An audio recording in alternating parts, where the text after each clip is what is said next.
respecto a nuestro trabajo en la atención de víctimas, niñas, niños, adolescentes de agresiones sexuales, jamás debemos cambiar la categoría o la eh, personalización en el trabajo que nosotros vamos a hacer.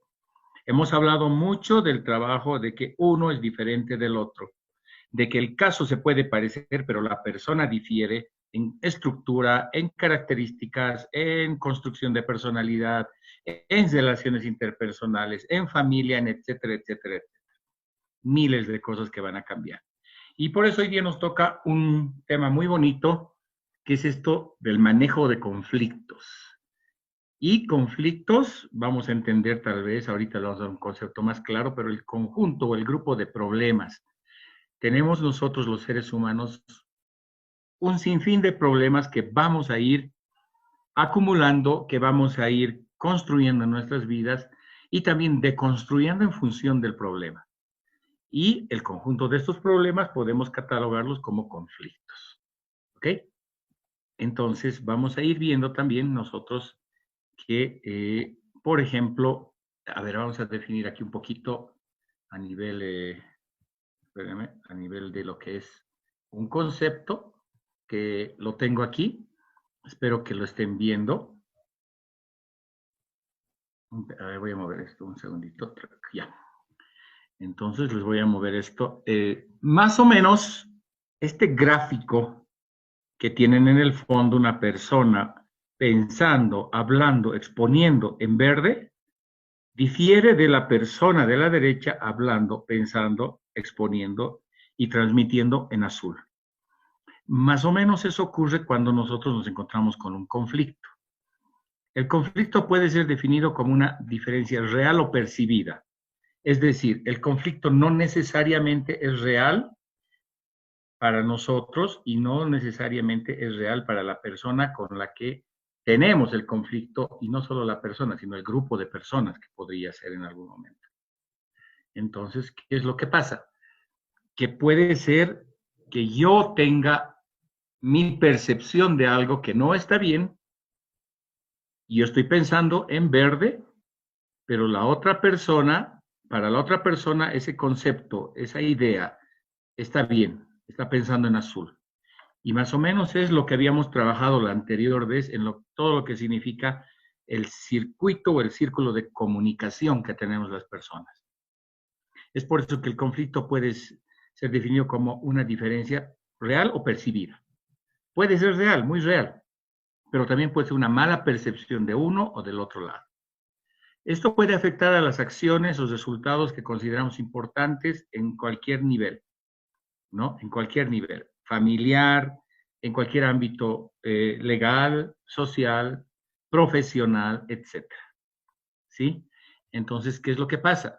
Pasa que nosotros vamos a ir, al ser diferentes, nosotros tenemos que entender que la diferencia debe ser aceptada por el otro y nosotros debemos aceptar esa diferencia.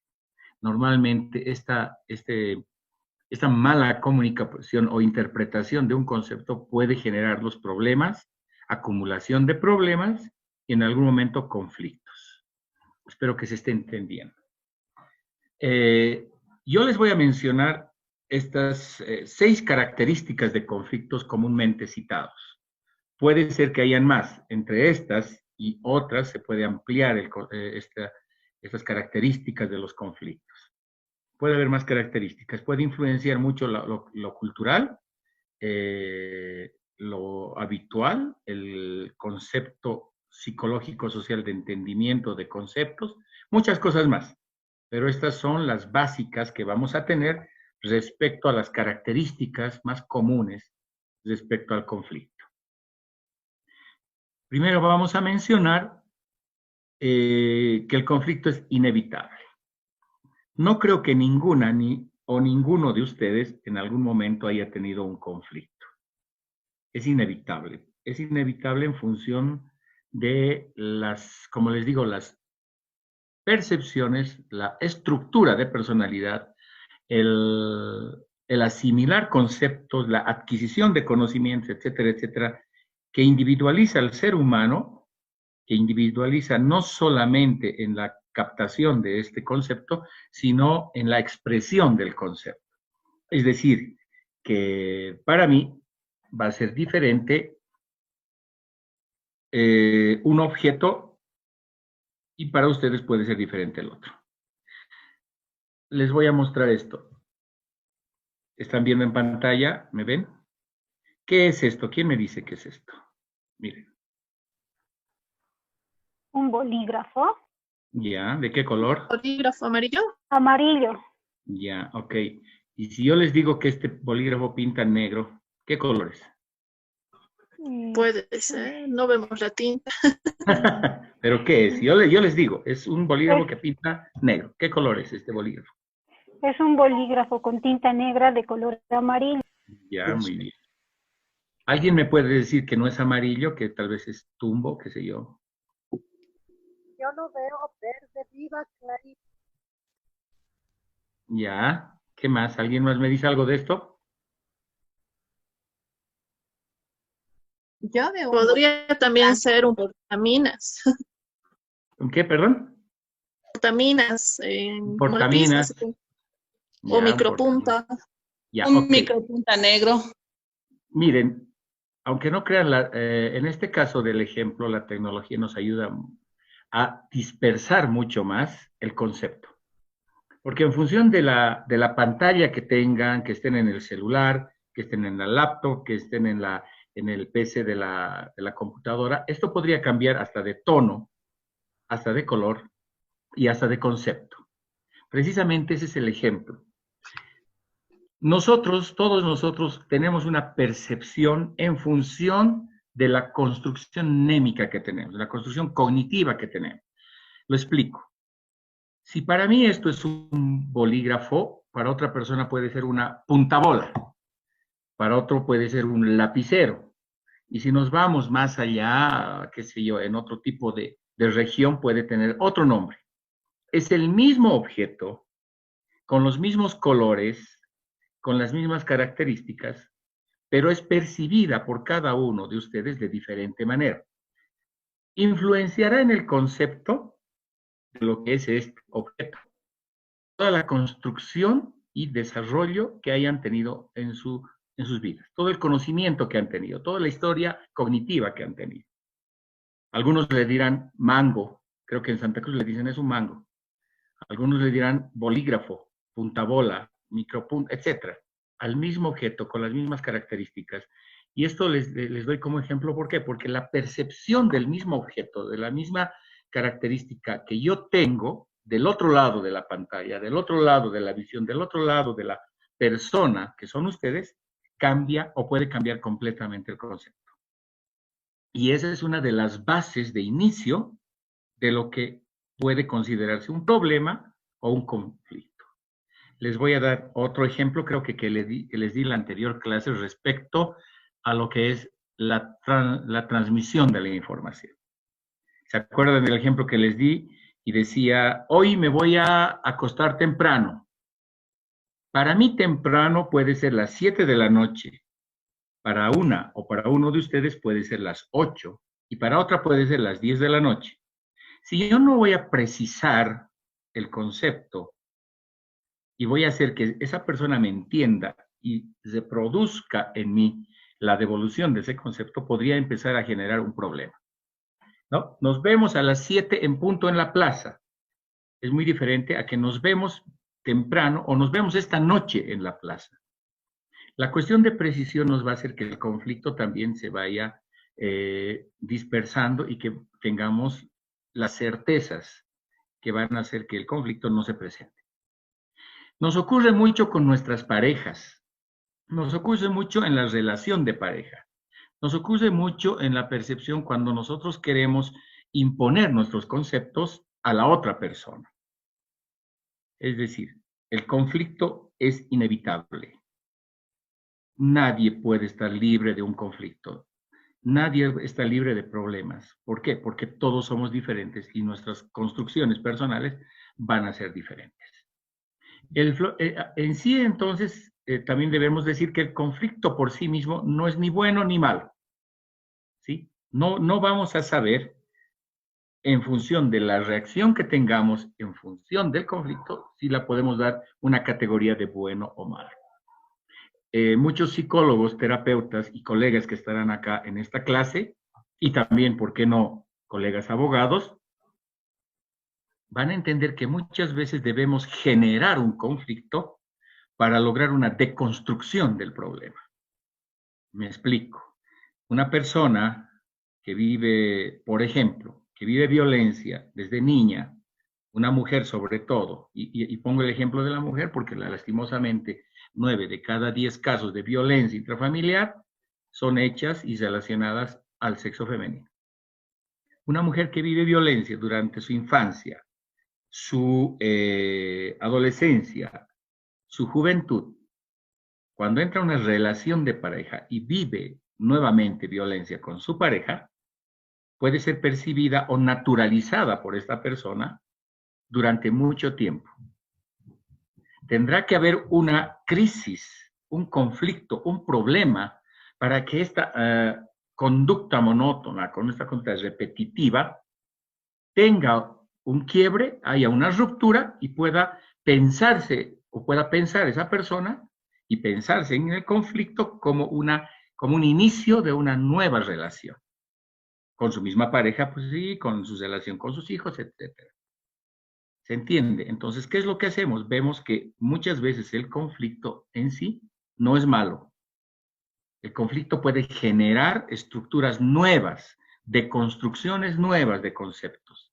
Si estamos acostumbrados a algo y los seres humanos somos seres de hábitos, lo hemos visto en esta crisis de la pandemia, estábamos habituados al dinamismo de la mañana, salíamos sin desayunar, corriendo, a tomar la movilidad, a llegar, marcar tarjeta, qué sé yo, empezar nuestras labores en los trabajos, llegar a mediodía. Teníamos una dinámica muy fuerte, estábamos habituados a ello. Y ahora tenemos un conflicto de salud que no solamente se queda, digamos, en la parte laboral, sino que afecta a nuestras propias vidas. Este conflicto va a hacer que nosotros, los seres humanos inclusive, deconstruyamos conceptos respecto a lo que es nuestra vida. ¿Hasta qué punto vivíamos en una aceleración en la cual no disfrutábamos de la familia, no disfrutábamos de las cosas que teníamos en la casa, no le dábamos importancia a un, qué sé yo, a un refrigerador lleno de comida, a un sueldo mensual, y que ahora sí le damos importancia, eso es más, nos preocupa tenerlo. Entonces, ¿qué es lo que ha ocurrido? El conflicto ha hecho que nosotros deconstruyamos el concepto de vida que tenemos. El conflicto entonces es un proceso, no un momento en el tiempo. El conflicto no se da, muy pocas veces se da como un relámpago, a no ser que sea eso, un relámpago, que sea algo fortuito, algo rápido y desagradable. Pero comúnmente el conflicto se va construyendo. La pandemia que tenemos nosotros no ha sido de un día para el otro, aunque a nosotros nos ha llegado la cuarentena de un día para el otro. Estamos hablando que desde noviembre del año pasado ya se habló en China, si no me equivoco, respecto a que existía un virus que podía ser propagado. Mucho más antes, 2 o 3 años antes, ya se habló del coronavirus, ya se habló de una pandemia mundial. Y ha ido sumándose problema tras problema hasta llegar a un conflicto y generar la crisis mundial que tenemos. ¿Sí? Entonces este conflicto es un proceso, no es un momento en el tiempo. Y lo debemos entender así porque podemos atacar como profesionales en el área respecto, por ejemplo, a un conflicto de agresión sexual a un niño o niña adolescente, en qué etapa podemos intervenir y cómo podemos intervenir y cómo utilizar ese conflicto en función de un proceso de deconstrucción personal que ayude a la víctima, que ayude a su entorno y que nos ayude a nosotros como profesionales para deconstruir el concepto. Un concepto que puede ser basado en la estructura anterior o una estructura nueva, pero a través de un conflicto general. Porque si no existiera conflicto y tenemos una línea monótona de tiempo, podemos seguir incurriendo en la relación agresiva, en la relación de violencia, en una relación de víctima-agresor, etcétera, etcétera, durante mucho tiempo. El conflicto es quien nos pone un alto y nos hace pensar nuevamente en otra línea, en otro camino.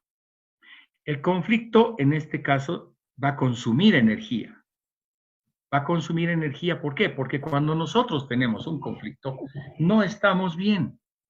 Cuando nosotros tenemos un conflicto, tenemos estrés, angustia, depresión, etcétera, etcétera, etcétera.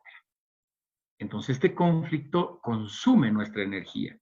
Pensamos en nuestro problema, le damos vueltas, tratamos de buscar solución en el mejor de los casos. En el peor de los casos, vivimos con el conflicto. Nos causa muchísimos problemas, ¿no? Nos causa problemas tanto fisiológicos, físicos, porque somatizamos el conflicto, porque cuando tengo un problema, cuando tengo un conflicto, cuando tengo muchos problemas acumulados, tengo dolores de cabeza, náuseas, dolores de estómago, tengo estrés, puedo tener diarreas, vómitos, puedo tener, qué sé yo, salpullidos, granos, me pueden salir, qué sé yo, muchos tipos de problemas físicos que se llama somatización del conflicto. Entonces va a ir consumiendo nuestra energía el mismo hecho del conflicto. Pero si no lo enfrentamos, si lo dejamos pasar, también consumirá energía nuestra. Nosotros estamos hablando respecto a que el conflicto en sí va a consumir nuestra energía, pero el no resolverlo también va a consumir nuestra energía. Inclusive peor y con más fuerza que la otra, menoscabando poco a poco y por detrás nuestra salud mental y nuestra salud física. Por supuesto, en una línea relacional, nuestras interacciones, interrelaciones se van a ver afectadas. Si yo tengo un problema, un conflicto, voy a andar de mal humor, no voy a dormir bien, voy a despertar muy temprano y voy a empezar a tener problemas y otros conflictos alineados a la interrelación que pueda tener alrededor mío, con mi pareja, con mis hijos, con mis amigos, con mis compañeros de trabajo, etc. Y esa pequeña llama, esa pequeña chispa del conflicto se puede convertir en un incendio enorme, ¿sí? El conflicto también contiene elementos tanto de contenido como de sentimiento. Si tenemos un conflicto, vamos a hablar de que tiene un sustento racional, entre comillas, y teórico, hecho por nosotros y construido por nosotros. Pero también le damos un sentimiento. Le damos un sentimiento de dolor, de miedo, de cual sea, en función del conflicto que tenemos y cómo reaccionamos ante él, como personas y de acuerdo a nuestra estructura de personalidad. Vamos a decir, un conflicto, a ver, les quiero dar un ejemplo. La cuestión laboral para mí se puede convertir en un conflicto a nivel de que mi jefa me llama la atención. Me llama la atención, me dice, Jorge, tú no has hecho, tú tienes que hacer este trabajo y no lo has hecho. Para mí se puede constituir un problema que puede crecer en un conflicto y que yo somatizaría, tendría más, qué sé yo, más reacciones ante eso. Pero para el compañero que está a mi lado, la compañera que está a mi lado, que la jefa le diga, tal persona, tienes un problema con esto, para esa persona puede ser lo más normal que la jefa no es la jefa, tiene que decirlo y para mí no genera un conflicto. ¿Se entiende? El mismo estímulo, las mismas variables, para una y para otra persona pueden ser percibidas de forma diferente y construir el conflicto de forma diferente. En caso de conflictos, todo el mundo tiene una opción para ser proactivo o reactivo. Podemos ser proactivos o reactivos en función del conflicto. La base, y esto que quiero que lo anoten como profesionales en área, creo que la base en nosotros de trabajo respecto a un conflicto es ser proactivos. Tenemos que aprender a racionalizar antes de actuar, antes de reaccionar. Nosotros, como operadores de servicio, como intervinientes en casos de agresiones sexuales a niños, niñas y adolescentes, debemos ser más racionales que hormonales, que reaccionarios, que hasta sentimentales en cierto caso. Y no estoy hablando de que no seamos empáticos, y no estoy hablando de que nos desensibilicemos. sino que debemos aprender a tener el conflicto, el problema, de manera racional, de una manera proactiva y no de una manera reactiva. Y debemos nosotros ir poco a poco. Y aunque no crean, estas capacidades que vamos a tener respecto al manejo de conflictos con las personas con las que trabajamos, también nos sirven en nuestras vidas personales, en nuestras relaciones de pareja, en nuestras relaciones laborales, en nuestras relaciones familiares, intrafamiliares, etcétera, etcétera, etcétera. Porque quien maneja bien las reacciones, quien maneja bien, racionalmente tal vez, los problemas, en el mayor, yo les digo, y conociéndome y conociéndonos a muchos profesionales en el área, no es tan fácil racionalizar problemas. No es tan fácil reaccionar ante una agresión con respiración, con racionalización, con análisis del caso y del problema. Porque somos seres humanos y podemos reaccionar de diferente manera, pues somos reaccionarios. Y lo habíamos llevado en las primeras clases. Nuestra amígdala puede hacer que reaccionemos agresivamente o nos paralicemos. ¿Ok? Entonces, en ese sentido, vamos a ver y trabajar hoy en algún método, en una forma en la cual nosotros vamos a manejar o intentar hacer un manejo racional del conflicto, que muchas veces lo podemos relacionar con la teoría, con una teoría que aplica la racionalidad sobre la emotividad. ¿Ok? Entonces, volvemos al punto, cerrando el círculo, de que el conflicto es inevitable. En cualquier momento vamos a tener un conflicto y tenemos que aprender a manejar y tener herramientas para manejar el conflicto. Por eso esta clase me gusta, porque les va a ayudar a ustedes no solamente a nivel profesional, sino a nivel personal al manejo de conflictos. No quiero que vayan a aplicarlo directamente, porque, y les voy a dar algunos tips que les va a ayudar en sus relaciones interpersonales a manejar situaciones de conflicto. ¿Sí? Y si lo saben hacer inteligentemente, se van a dar cuenta que siempre van a ganar.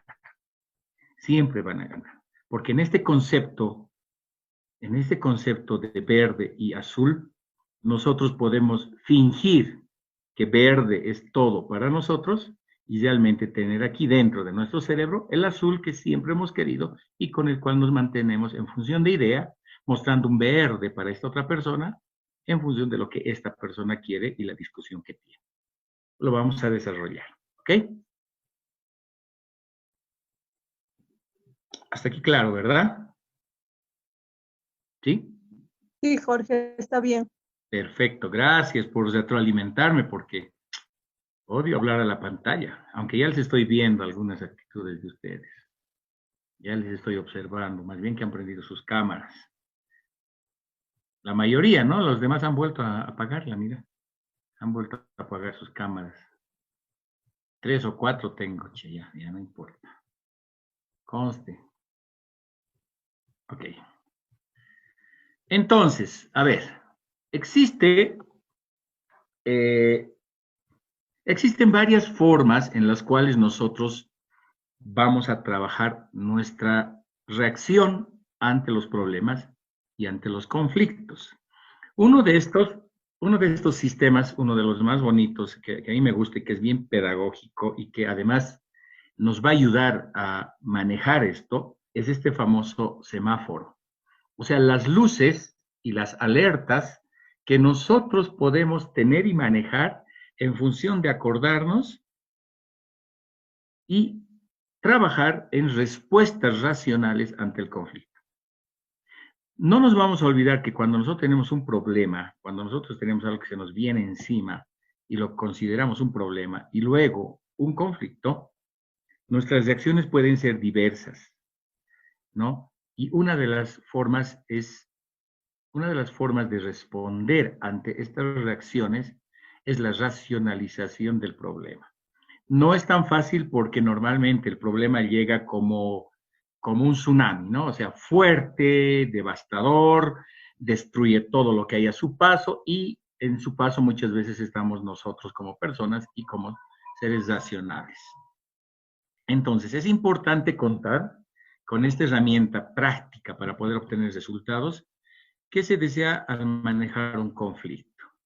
Este modo semáforo, que se llama así, que es una teoría que nos ayuda, puede ayudar a procesar cómo abordar conflictos de una manera firme, mientras que el objeto es de un resultado beneficioso para todos. Y nosotros tenemos, como podrán ver en la imagen, 3 colores, los que vemos todos los días en nuestros semáforos de la calle, ¿no? Tenemos un rojo, que normalmente el rojo es alto, detente, para. El amarillo es precaución, ¿no? Precaución, ten precaución porque va a cambiar de color, estate atento y listo para arrancar o para pasar o para no pasar. Y el verde que te da una luz para pasar y seguir adelante. Más o menos este semáforo es el que debemos aplicar a nivel conceptual cuando se nos presenta un conflicto. Vamos a hablar del rojo. Y quiero que atiendan bien esto porque a ustedes les va a ayudar y traten de aplicarlo. Piensen en un conflicto que hayan tenido últimamente y vean hasta qué punto ustedes han logrado o han hecho este ejercicio o no lo han hecho, o se han pasado directamente, digamos, el semáforo, ¿no? El rojo, ¿qué nos habla? Parar. Cuando te enfrentas a un conflicto, ya sea que estés involucrado o que tienes la tarea de intervenir, lo primero es parar y considerar la situación en mano, ¿sí? Lo primero que debes hacer es darte un espacio de tiempo, un espacio mínimo. Nosotros, los seres humanos, para conceptualizar una idea, necesitamos segundos, milésimas de segundos, para nosotros tener una idea en la cabeza. Muy poco tiempo. Pero muchas veces nosotros reaccionamos antes de tener esos segundos, antes de tener este alto, este stop, y reaccionamos inmediatamente, sin a veces pensar la respuesta que tenemos. Y muchas veces nos arrepentimos.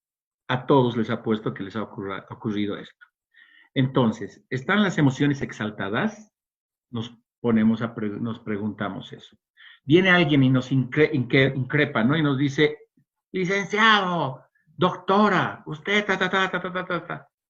Si yo inmediatamente tengo una reacción agresiva y continúo la agresión o respondo inmediatamente a la agresión, ¿usted quién es para gritarme? ¿O usted qué le pasa? Y no sé qué, que yo soy A, yo soy B, y no sé qué. En una irracionalidad en la respuesta, he perdido. ¿Y he perdido por qué? Porque la persona, si hacemos un análisis de conflicto, de agresión, la persona que viene a increparme, que viene a insultarme, que viene a agredirme, ¿qué quiere lograr? Precisamente lo que nosotros estamos haciendo, una respuesta agresiva. Está provocando una respuesta, está generando un disgusto en nosotros, ¿sí? Entonces las emociones están exaltadas. ¿Has indicado claramente tu posición mediante el uso de la palabra yo? ¿Conoces todos los hechos? ¿Entiendes la perspectiva de la otra persona? ¿Estás siendo pasivo, asertivo o agresivo? Cuando reflexiones sobre estas preguntas, sé honesto contigo mismo y haz los cambios correctos según sea necesario para evitar un enfoque pasivo o agresivo. ¿Qué significa esto? Significa que cuando nosotros tenemos, en el ejemplo que les daba, una situación de agresión, por ejemplo, a nosotros, no hacemos esto. No pensamos, no racionalizamos, no vamos a pensar en todos los hechos, no vamos a analizar ni siquiera la perspectiva de la otra persona y vamos a tener una conducta reaccionaria ante la agresión. No estaría mal si nosotros tenemos que defendernos, porque no les estoy diciendo que venga alguien, les agrede y ustedes, un momento, voy a respirar. ¿No? Tenemos que tener los cuidados necesarios, pero muchas veces nos ocurre de que cuando tenemos un conflicto en la mano, no hacemos esto, no ponemos un pequeño alto, no ponemos un espacio entre la variable que viene hacia nosotros, muchas veces con agresión, con dificultad, y ese espacio pequeño de segundos milésimas de segundo para racionalizar la idea, para preguntarnos si realmente hemos dicho nuestra posición, si realmente conocemos todos los hechos, si realmente estamos entendiendo la perspectiva del otro como otro ser, como otra persona, si estamos siendo pasivos, asertivos, no tenemos ese espacio y respondemos reaccionariamente. Entonces, en esta teoría que nos dice, que nos habla este semáforo, nos pide parar, hacer un alto, hacer una cuestión de respirar tal vez, una cuestión de, de tener un espacio entre el conflicto, nosotros y la reacción que podamos tener para un poco racionalizar la idea. Esto entre paréntesis, quien nos ha construido como seres humanos, y siempre lo llevo como ejemplo, nos ha puesto la cabeza encima del corazón. ¿A qué me refiero? Que debe estar primero la racionalidad sobre las reacciones emocionales. Que debe estar primero pensar antes de actuar o reaccionar hormonalmente. Tal vez así explicaríamos que estemos primero arriba la cabeza y luego y debajo el corazón. Y me refiero a eso de forma tal vez, qué sé yo, paralela a lo que significa nuestra creencia de lo que somos y quiénes somos. Sí, entonces nosotros tenemos y deberíamos tener primero la capacidad intelectual, inteligente, de reaccionar ante el conflicto racionalmente primero y luego tal vez hormonalmente, en función de cómo construyamos un mecanismo de defensa y hasta qué grado el conflicto se nos está viniendo ante nosotros. No es fácil, por supuesto, requiere de mucha práctica. Y les voy a dar un ejemplo, tal vez del cotidiano, tal vez que me pasa a mí, que les pasa a todos ustedes. Sobre todo nos pasa con nuestras parejas. ¿Por qué le menciono a nuestras parejas para que me entiendan? Porque en la convivencia con otra persona nos olvidamos muchas veces que esa otra persona ha sido construida de diferente manera durante por lo menos 18 a 25 años antes de que las conozcamos. Desde su nacimiento, esa persona le han dicho que el cepillo de dientes se pone de esa manera, se pone la pasta de esa manera y se cepilla y se limpia, y etcétera, etcétera. Les doy un pequeñísimo ejemplo. Empezamos a convivir con la persona y no convivimos, es más, nos enamoramos, nos casamos, tenemos nuestros bebés y no conocemos a esa persona. Y no sabemos cómo pone la pasta dental en su cepillo, porque nosotros lo ponemos de diferente manera. Le ponemos un tantazo así de pasta dental sobre todo el cepillo. Es más, solo lo enjuagamos y lo dejamos. Cuando esa persona empieza a convivir con nosotros, se generan los pequeños problemas, los clásicos de la interrelación de pareja. Entonces, el concepto que tiene esa persona de esto es diferente al concepto que yo tengo de esto, del mismo objeto, de la misma situación.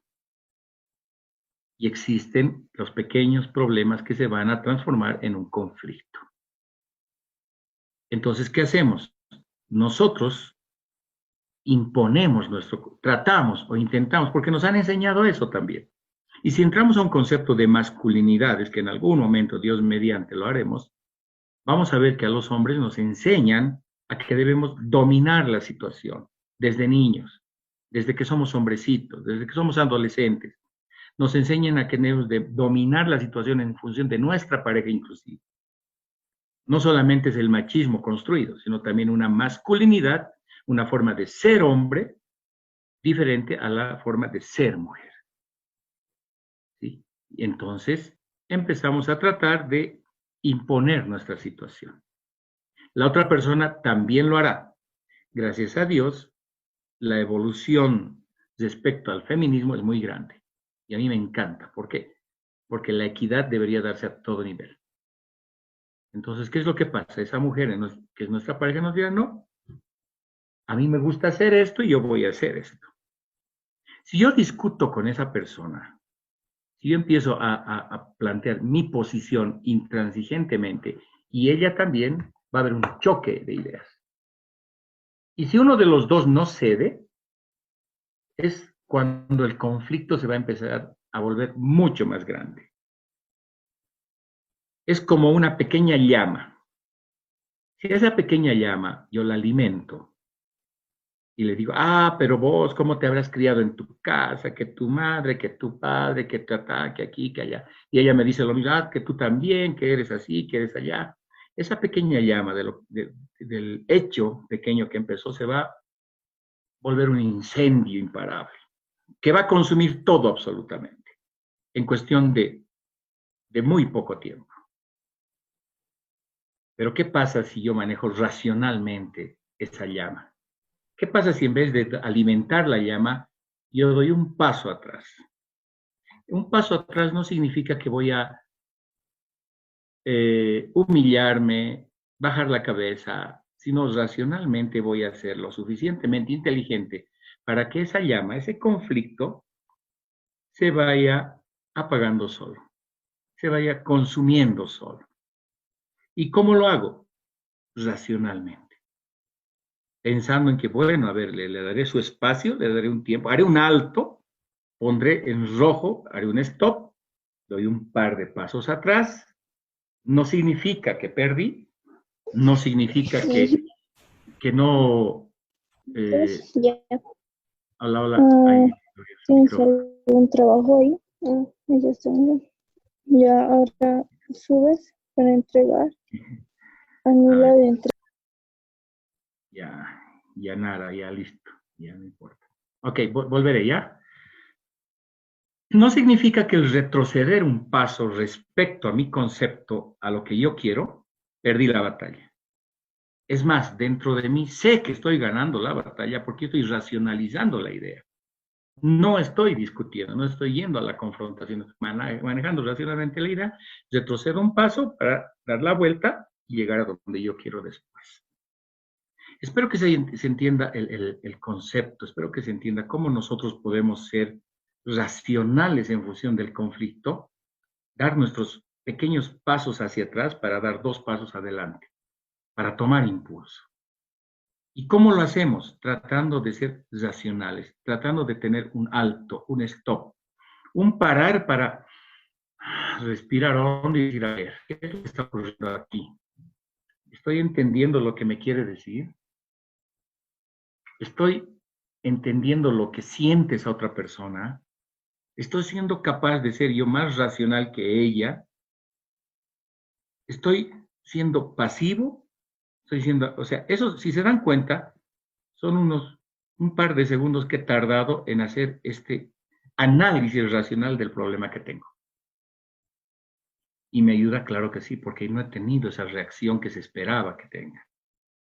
Y dar un paso atrás para ver, analizar, es lo más inteligente que puede hacer una persona en el manejo de conflictos. En cualquier tipo de situación. Estamos en una fiscalía, estamos con una víctima, estamos con el agresor enfrente. Y nos dan ganas de matarlo porque agredió a una niña de 2 años. Es más, hay un desgarro vaginal, tiene cirugías. ¿Qué hago? ¿Lo agarro, lo golpeo? Me encantaría golpearlo, agarrarlo. Pero ¿será producente? ¿Será que me lleva a algún fin? ¿Será que puedo lograr mejores cosas en función de justicia, de establecer derechos, etcétera, etcétera? Esos segundos que nos dice este rojo parar nos deben servir para ello, para hacer un análisis racional de lo que está ocurriendo realmente y que no nos dejemos llevar por el momento. ¿Sí? Entonces, reflexionamos sobre estas preguntas y debemos ser honestos con nosotros mismos. Y nos dice, haz los cambios correctos según sea necesario para evitar un enfoque pasivo o agresivo. Nuestro enfoque tendrá que ser en función de la racionalidad que hemos tenido, esos segundos que tenemos para hacerlo.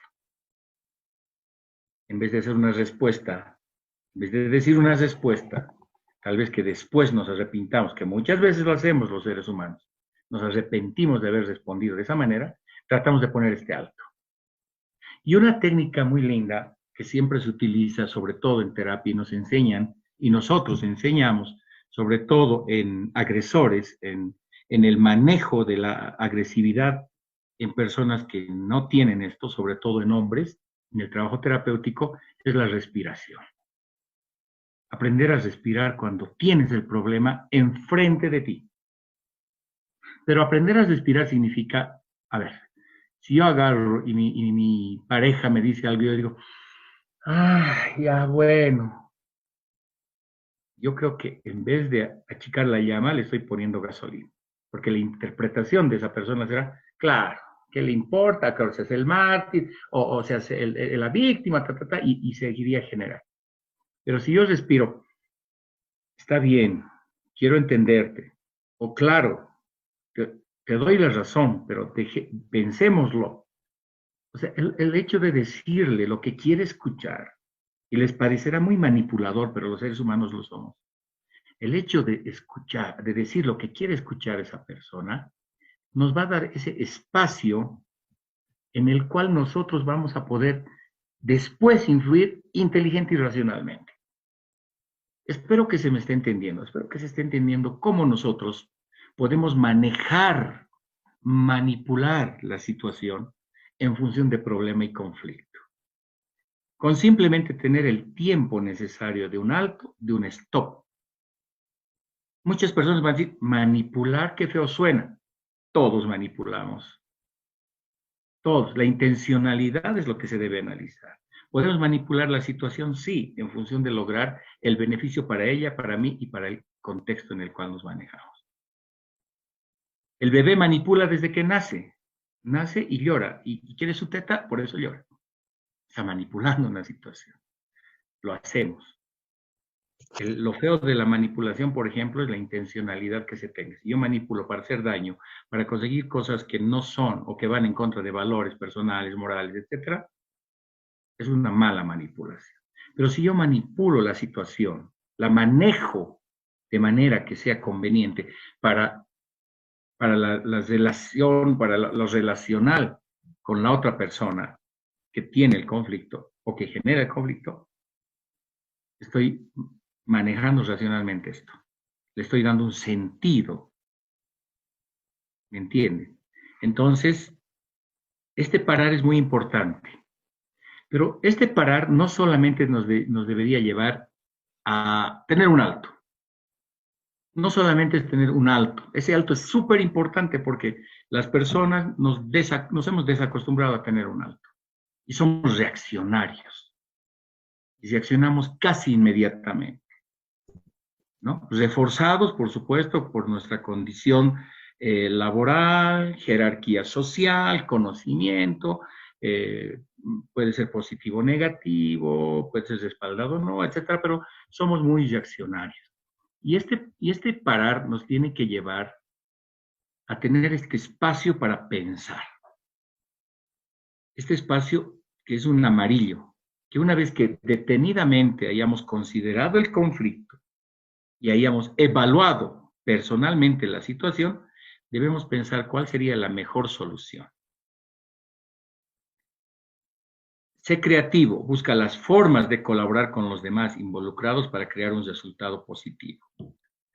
Es decir, tenemos un alto, un stop, que nos va a ayudar a tener el tiempo para pasar a la etapa de amarillo, para pasar a la etapa de pensar, de racionalizar, ¿no? Para pasar a una etapa de manejo de nuestras emociones inteligentemente.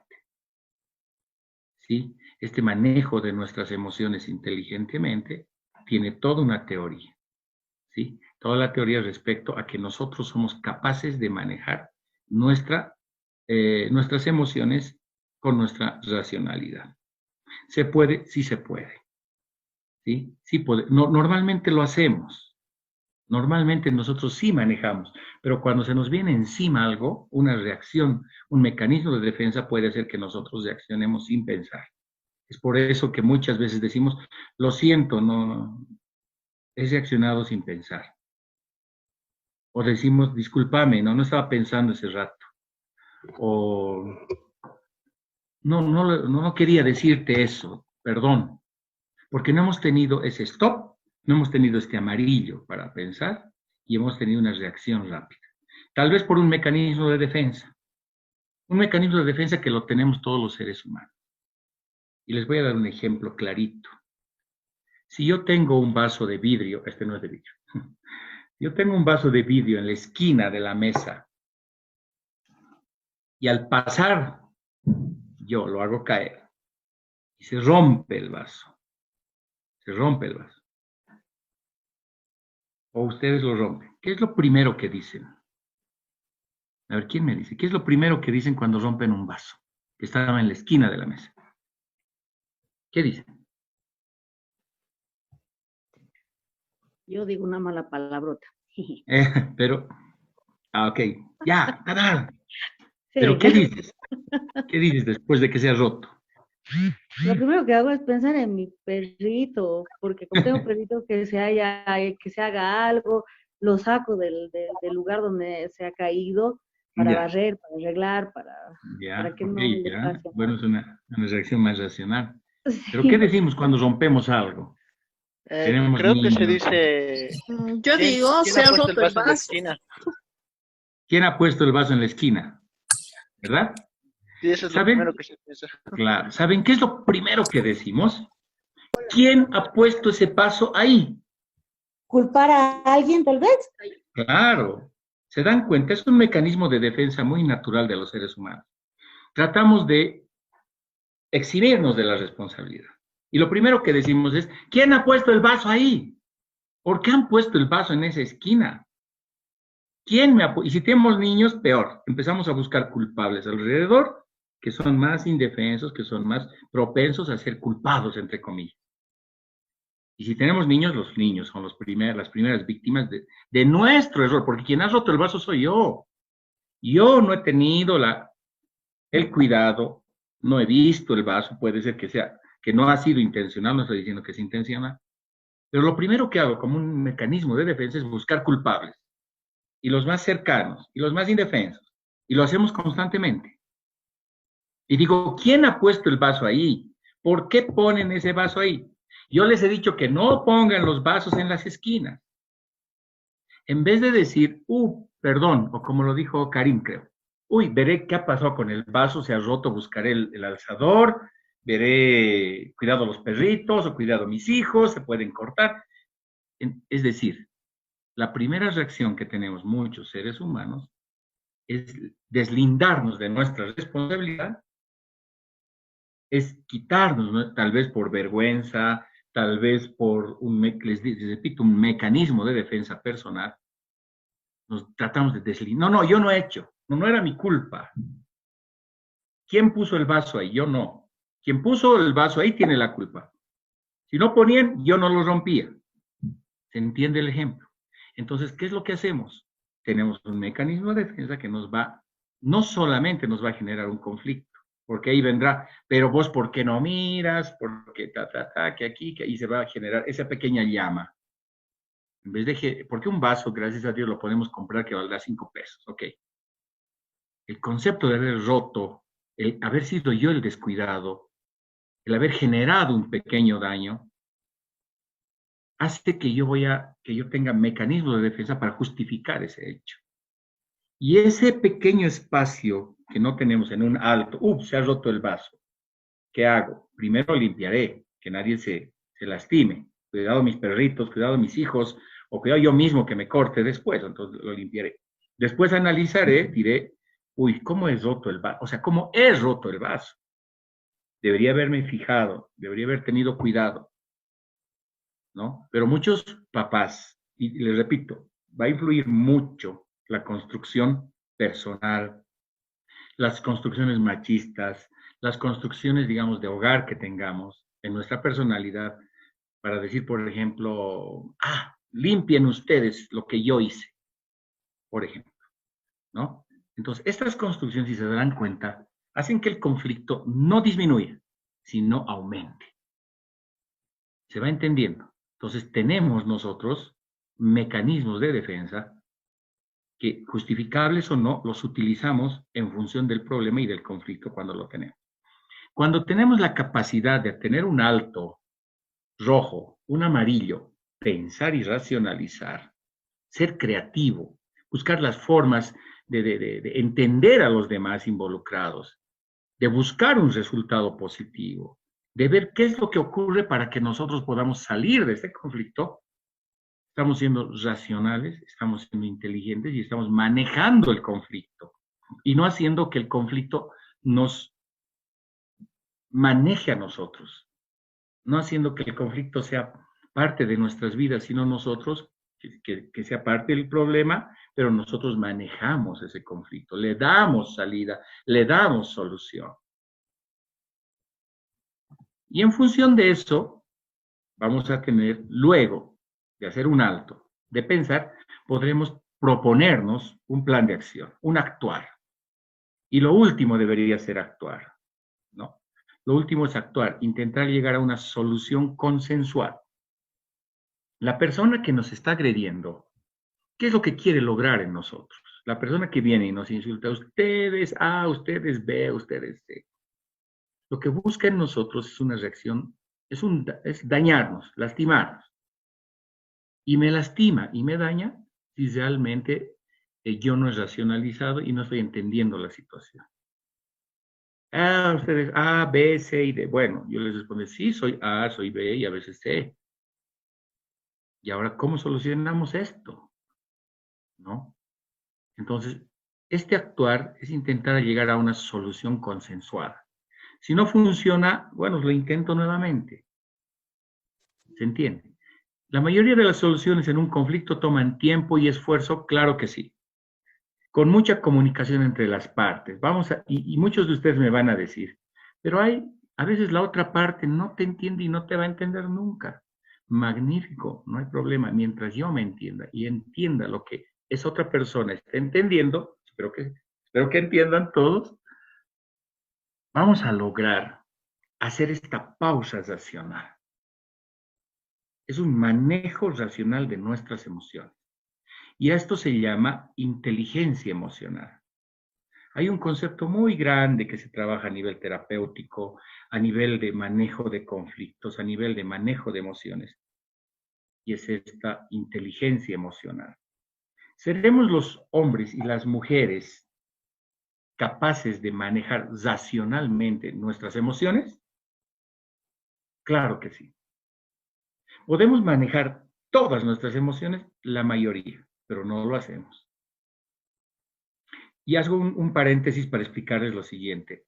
Solamente las personas con un trastorno psicópata de personalidad no tienen emociones. No hay emociones. Un psicópata no tiene emociones, carece de emociones. Pero, ¿por qué les doy este ejemplo? Porque paralelamente a la anomia, a la carencia de emociones, el psicópata tiene un alto nivel intelectual, un coeficiente intelectual alto que llega a la genialidad. Es por eso que su racionalidad ha subsumido a su emotividad.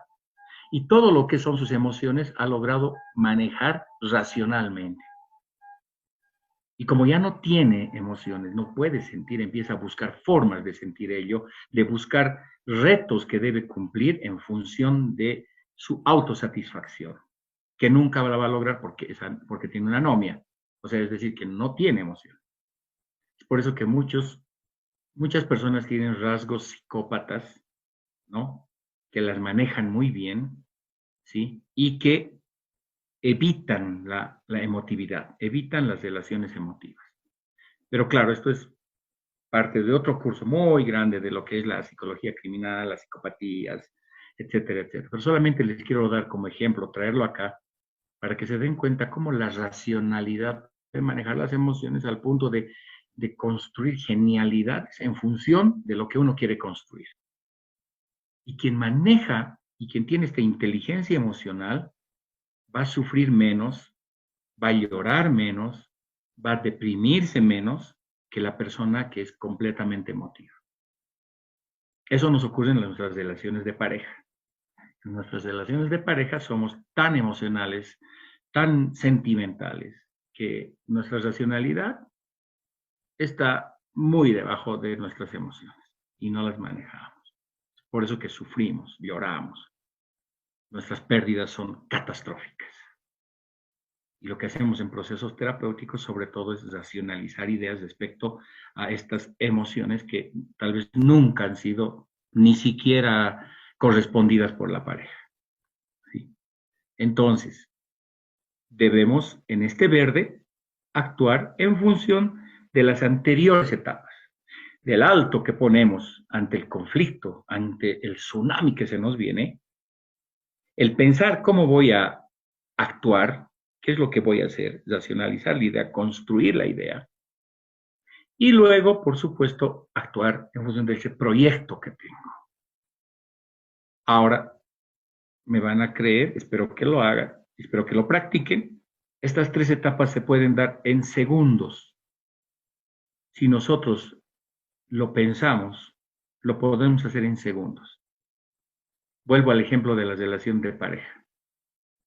Yo les cuento esto, a ver, yo vivía solo mucho tiempo, empiezo a vivir con mi pareja y a mi pareja odia que ponga una taza en cualquier lugar. Y a mí me encanta tomar y dejar donde sea, y bueno, lo recogeré mañana. Uno es soltero, hace lo que quiere, está en su casa. Pero cuando llega ella, digamos, a mi vida o a la vida de cualquiera, le dice, no, tienes que llevar esto a la cocina. Pero estoy tomando, es más, he dejado un poquitito para no tener ese problema. Pero todavía estoy tomando, tengo todavía un poco de refresco ahí. Pero lleva a la cocina. A ver, 2 opciones. No molestes, es mi casa, es mi vaso, si quiero llevo, si no me da la gana no lo llevo, al final de cuentas llevaré cuando yo quiera, no me importa. Ah, pero tú tienes que llevar, que vivimos juntos, que que aquí, que no te han enseñado, que te han enseñado, que tu mamá, que tu papá, imagínense. El pequeño fuego del que les hablo se constituye en un incendio. Un incendio de magnitud donde no hay salida, donde se empieza a meter al papá, a la mamá, a tu educación básica, a que eres limpio, a que no eres limpio, etcétera, etcétera, etcétera. Y por supuesto, como tú no racionalizas, respondes, ay, a vos qué te importa, es mi casa, puedo hacer lo que quiera, es mi vaso, es mi vida, ¿no? Es mi vida. Y el conflicto, el pequeño problema se vuelve un conflicto. Primera opción, responder no racionalmente, hormonalmente. Además, luchando por mis principios, mis valores y mis derechos, además, ¿no ve?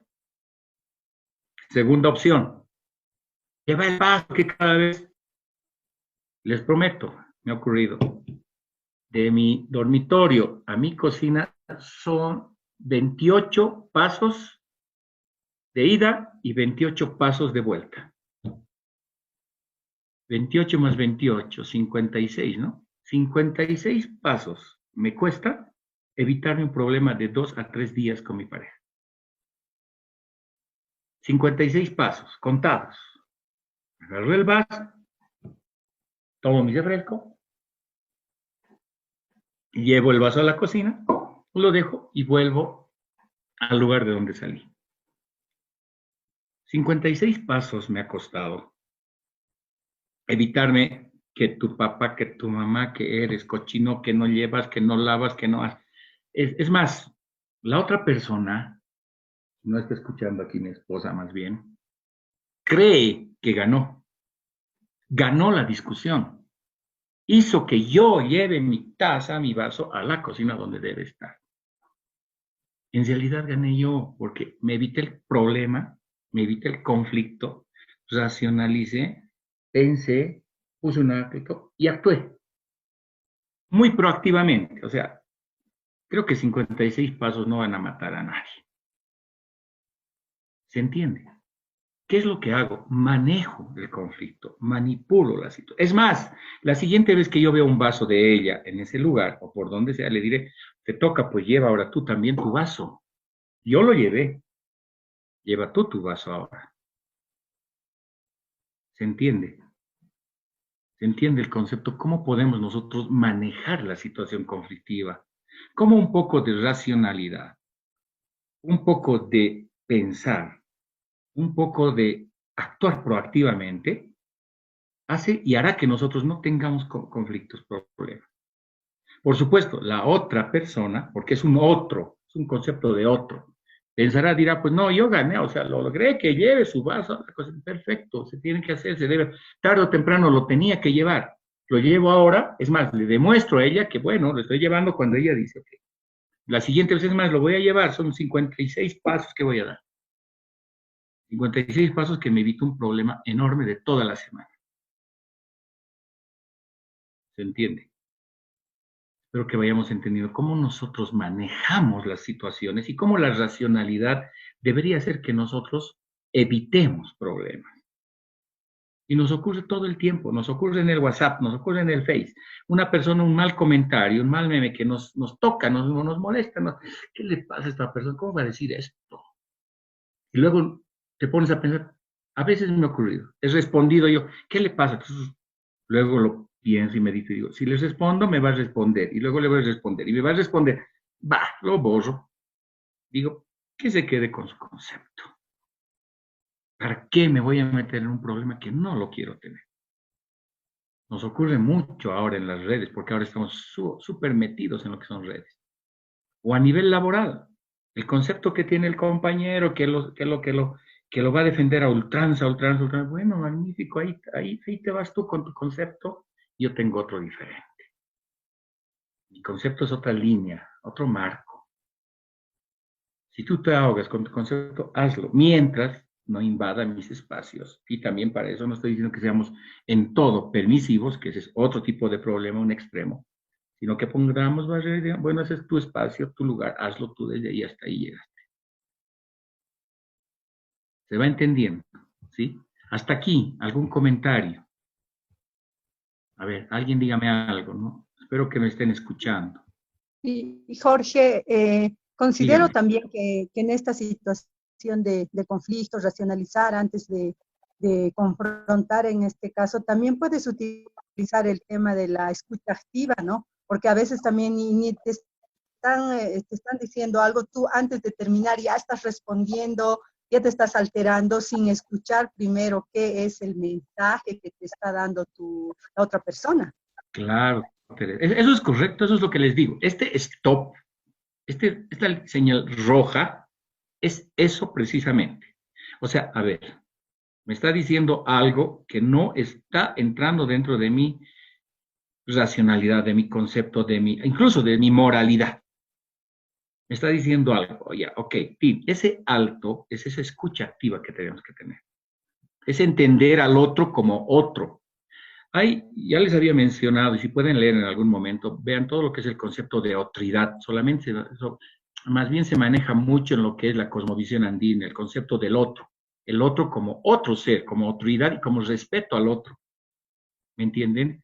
Este respeto al otro nos tiene que hacer eso, es ser entender que su concepto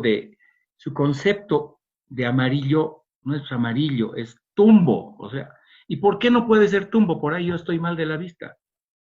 ¿Por qué este bolígrafo es amarillo y no es negro? Si raya negro, para mí es pues negro. No, pero está pues amarillo por fuera, es amarillo. A ver, házmelo rayar amarillo. No, no es raya amarillo, es un bolígrafo amarillo que raya negro. Ya, ok, nos pondremos de acuerdo en nuestro concepto.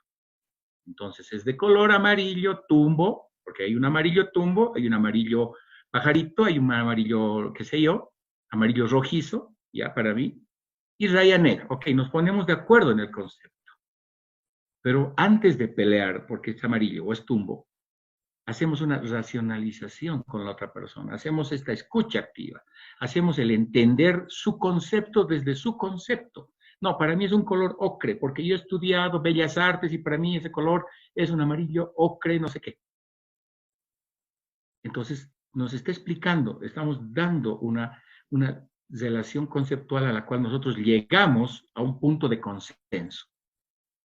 Buscamos el consenso. ¿Y por qué no entender que para él es tumbo y para mí amarillo? Ok. ¿Por qué no puede haber dos diferentes conceptos para el mismo objeto? ¿Me entienden? Entonces, sí, Teresa, tienes mucha razón. La escucha activa nos va a ayudar a tener este alto, stop. Por supuesto, esto de la respiración hay que saber hacerlo. No es respirar. Mi pareja me dice algo, ya, bueno, pero estoy respirando, me estoy calmando, ¿no ven? No. Tenemos que ser además inteligentes. Marta, dime. Marta quiere decir algo. Jorge, algo que me preocupó es, por ejemplo, qué hacer cuando lo ves al agresor. Pero me imagino que la interacción entre quienes defienden a la víctima y el agresor, ahí distancia. No va a haber mucho contacto, pero seguramente vas a escuchar un montón de macanas de su parte, ¿no? De injustificaciones de lo que hace. ¿Nos puedes más o menos orientar, no sé, para estar preparados de las macanas que ellos dicen, para que no nos caiga la sorpresa? Pasa, gracias Marta, escúchenme. Yo le entiendo a Marta, o sea, a ver, en la profesión que hemos elegido nos vamos a chocar con toda clase de personas, desde agresores enfermos mentales, con posiciones, con aberrantes historias inclusive de maltrato, no solo hacia ellos, sino de ellos, etcétera, etcétera, con todo ello. ¿En qué nos ayuda esto de manejo de conflictos? Si nosotros, por decir, digamos, en una audiencia, y empezamos a discutir, a pelear, nuestra capacidad de racionalidad respecto al problema se va a ver afectada. No vamos a poder pensar bien lo que nosotros tenemos que hacer y lo que queremos lograr.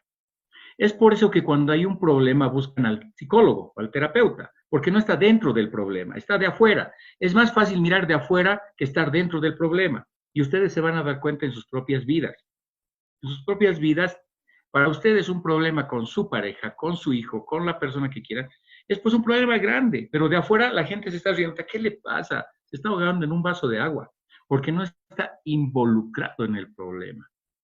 Cuando uno está involucrado en el problema, es más difícil ser racional, inteligente, meditador, tratar de tener inteligencia emocional. Es por eso que se busca al psicólogo, que es un profesional desde afuera, mirará con otra óptica, tratará de separar a las personas con sus características de personalidad individual cada una, ubicarlas en sus relaciones funcionales. Eso hacemos en trabajo, ¿verdad? Lo mismo nos va a ocurrir, Marta, en lo que significa el manejo del conflicto cuando estemos ahí dentro.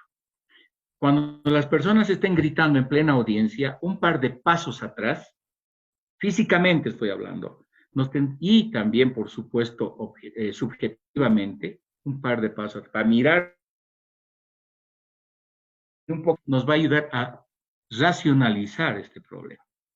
¿Vamos a ayudar más golpeando al agresor ese momento o vamos a ayudar más retrocediendo 2 pasos y diciéndole al fiscal, a la juez, señora juez, mire la conducta agresiva del agresor, mire la conducta agresiva del sindicado, mire cómo reacciona agresivamente respecto a todo esto? Entonces, sí hay una manipulación, sí, estamos manipulando el concepto, el problema, pero inteligente y racionalmente. Vamos a estar sujetos a muchos tipos de eventos feos, horribles.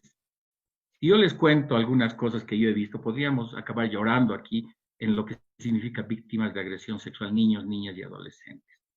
Bebés de meses, no quiero meterles cosas en la cabeza, pero ese tipo de cosas tenemos que aprender nosotros de que tenemos que manejar racionalmente, salirnos un poco de nuestras emociones para ayudar a esas personas, para poder nosotros, y sin ser insensibles, ¿verdad?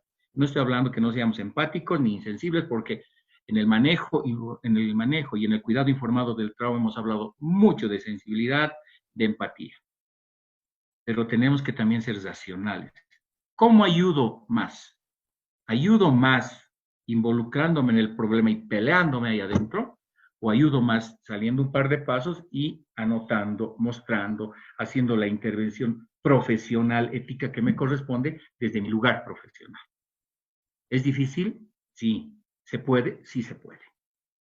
Y hay que tener varias estrategias y, por supuesto, en el camino ustedes van a ir construyendo este tipo de estrategias que se debe tener del manejo de conflictos.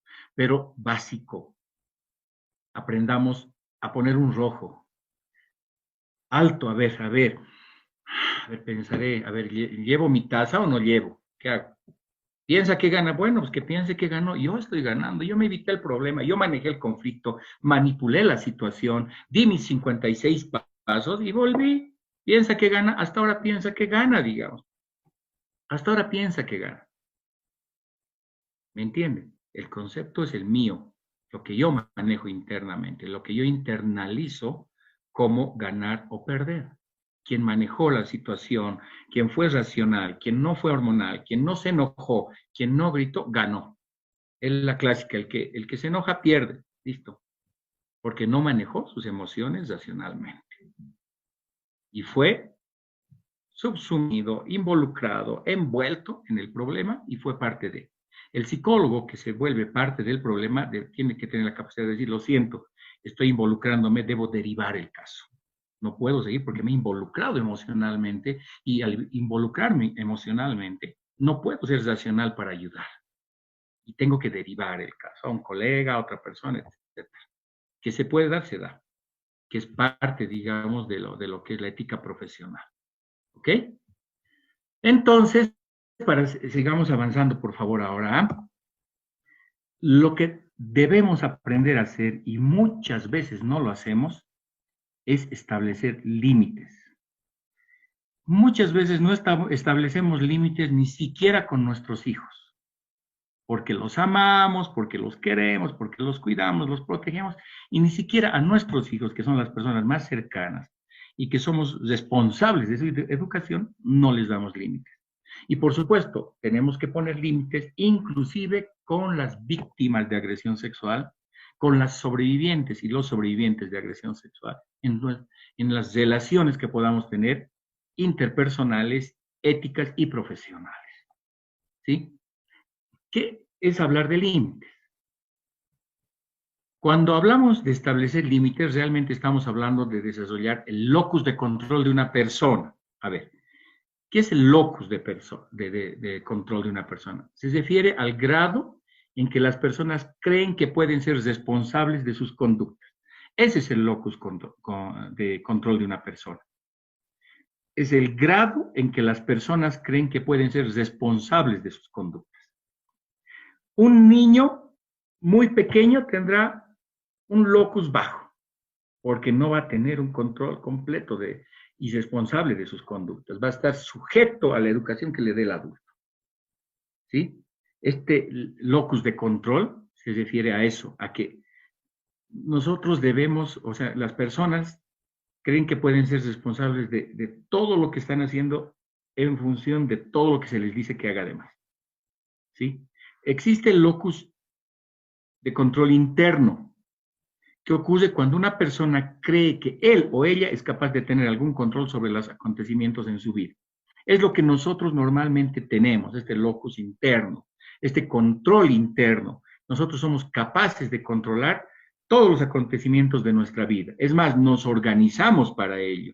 Le damos nosotros un sentido organizacional a nuestras relaciones, a nuestras vidas, a nuestro despertar, a nuestro dormir, a nuestro almorzar, a nuestro desayunar.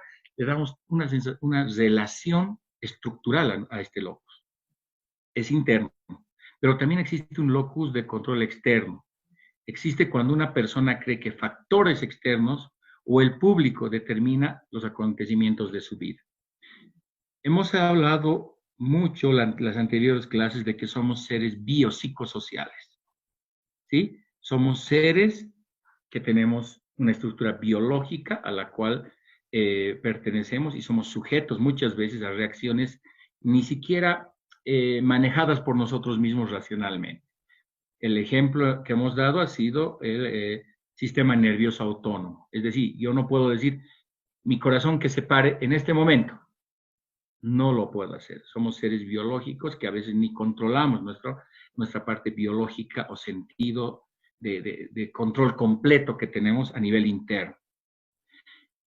Somos seres con una psique, con un alma, con un espíritu psicológico, sí, porque tenemos una personalidad, tenemos una estructura de personalidad, tenemos conductas marcadas, construidas cultural, socialmente, transmitidas transgeneracionalmente, basadas en lo que es nuestro género, nuestra edad, etcétera, etcétera, y podríamos seguir hablando mucho de esto.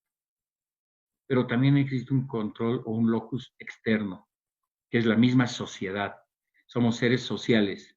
Es más, ahora no podemos salir cualquier día. Tenemos que salir día par o día impar en función del número de nuestro carnet. No tenemos el control de todo, ¿sí? Entonces, como no tenemos el control de todo, nos imponen límites sociales. ¿Se entiende? Ese es el locus de control externo. Existe una persona que crea factores externos o el público determina el acontecimiento de sus vidas. Sí, nosotros tenemos un locus interno, un control externo que va a mediar ahora con más fuerza, que además el ser humano siempre ha luchado en contra de este control externo. Siempre ha buscado la libertad de acción. Siempre ha buscado el ser humano el poder decidir o definir su vida misma en función de lo que él quiere, ¿sí? Y tenemos reglas, tenemos leyes, tenemos normas, tenemos desde las más básicas hasta una constitución política del Estado. Encima vamos a tener todavía normas internacionales, tratados, convenios, normados, reglados por todas partes, ¿sí? Entonces, en función de eso también vamos a tener límites. Y ante los límites vamos a tener castigos. Ahora, una pregunta que siempre surge en este tema es, ¿será bueno los castigos a los niños, por ejemplo? ¿Qué piensan ustedes? ¿Será bueno castigar a los niños? Que tenemos que castigar a nuestros hijos para educarlos? ¿Qué piensan? A ver, para un poquito que interactúen. ¿Quién me dice algo? ¿Quién cree que es bueno o malo los castigos? Depende de qué castigo. La verdad es de que es bastante complicado hablar de esto, ya que tenemos diferentes constructos, como tú dices, de vida, de normas. Definitivamente todo lo que son normas, valores, etcétera, que nos van inculcando desde la casa, obviamente tenemos un constructo para delimitar estas cosas, ¿no? Cuando hablamos acerca de lo que dices que es límites, obviamente están construidas por ciertas normativas que tenemos para una convivencia tranquila o armoniosa dentro de, sea nuestro constructo familiar o social. Ahora, los castigos es de acuerdo o conforme a lo que estamos haciendo. Por ejemplo, en cuanto a muchas personas, como tú estabas hablando a principio, si están acostumbrados a la violencia, obviamente van a seguir a no que quieran construir un nuevo conocimiento, un nuevo concepto, y ahí es donde cambian el patrón, y los castigos, si hicieran en forma violenta, obviamente van a tratar de desestructurarlo y generar otro tipo de cambio, o si más bien se puede decir, un cambio más racional en eso. Los castigos deberían ser de diferente forma, ¿no? Hay muchos que son violentos, pero hay otros también en una forma en que ellos también razonen en lo que se está pasando, en lo que puede suceder en un determinado momento. Bueno, esa es mi forma de verlo. Ok, gracias. A ver, Limber, antes de responder, Limber, ¿son buenos o malos los castigos? ¿Se debe castigar a un niño? Aló, Limber, levantaste la mano. Aló, cambio, Limber. Sí, aquí estoy. Ahora sí, dime. Mi perspectiva, para mí, los castigos son buenos si es que se los sabe aplicar, porque no hay que castigar a un niño o una niña así por algo así que menor o algo así, tú te vas a tu cuarto o te voy a pegar si es que haces esto o algo así. Pero hay esa creencia antigua y yo me he criado bajo Bien. esa perspectiva de que eh, cuando vos eres castigado por tener bajas notas o otras perspectivas y te vamos a pegar, o sea, esa perspectiva de los golpes.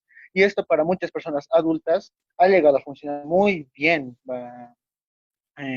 en los niños, porque así dicen, ahora los niños son más malcriados porque sus hijos, bueno, porque sus padres no les pegan, si les educaran de mejor manera o los golpearan, ellos ya serían más educados, todas las cosas. Esa es la perspectiva de que para las personas un poquito que tengan ese pensamiento antiguo de que si se le pega es mejor porque sí van a ser más educados, pero hay casos, y hay muchos, por decirlo así de esa manera, en el cual al niño no se le pega y solo se le educa así diciéndole, esto tienes que hacer, o sea, solo se le explica y con eso basta para que el niño sea una persona educada, que no se sobrepase de los límites ni nada por el estilo.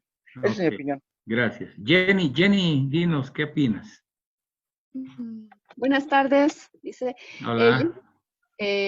Yo pienso que es importante el castigo, pero no con golpes, sino con reglas que deben cumplir y de saber qué es bueno y qué es malo.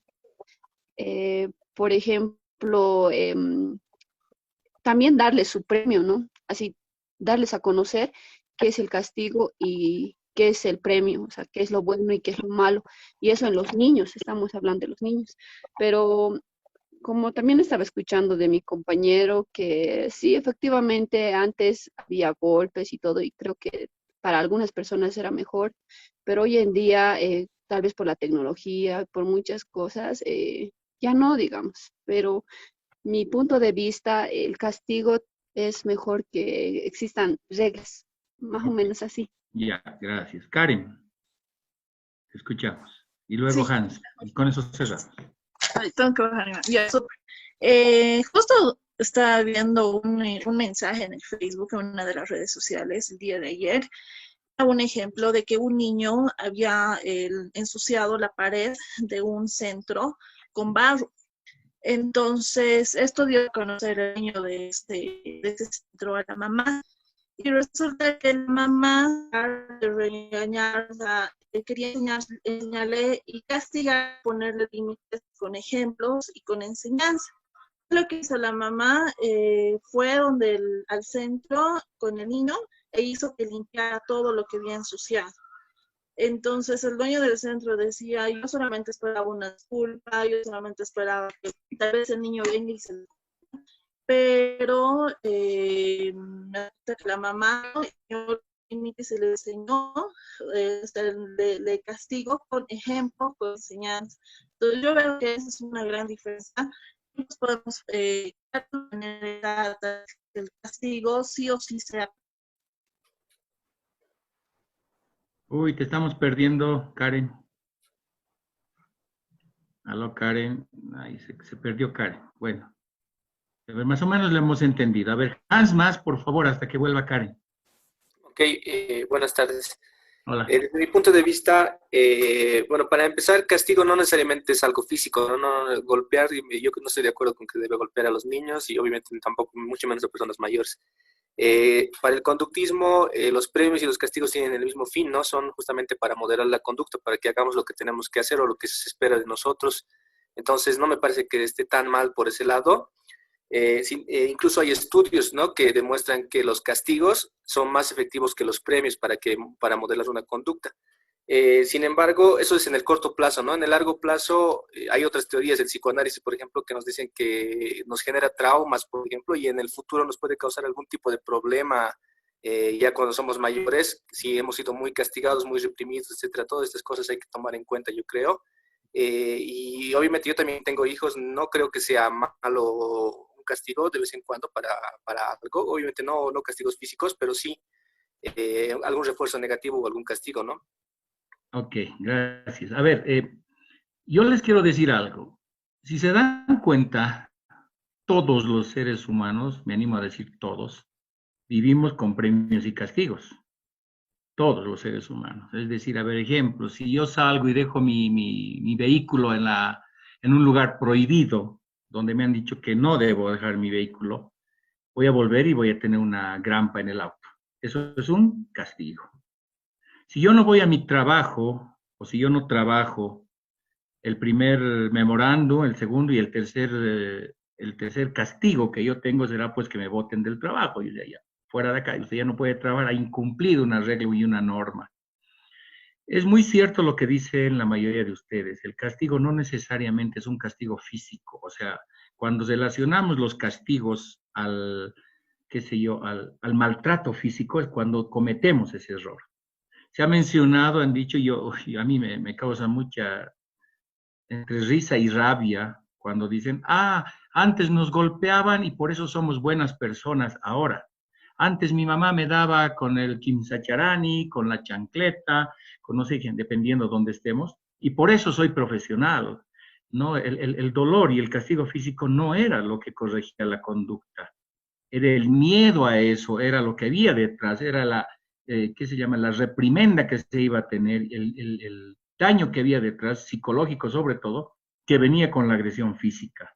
Entonces no está para nada justificada la agresión física y relacionada con los castigos.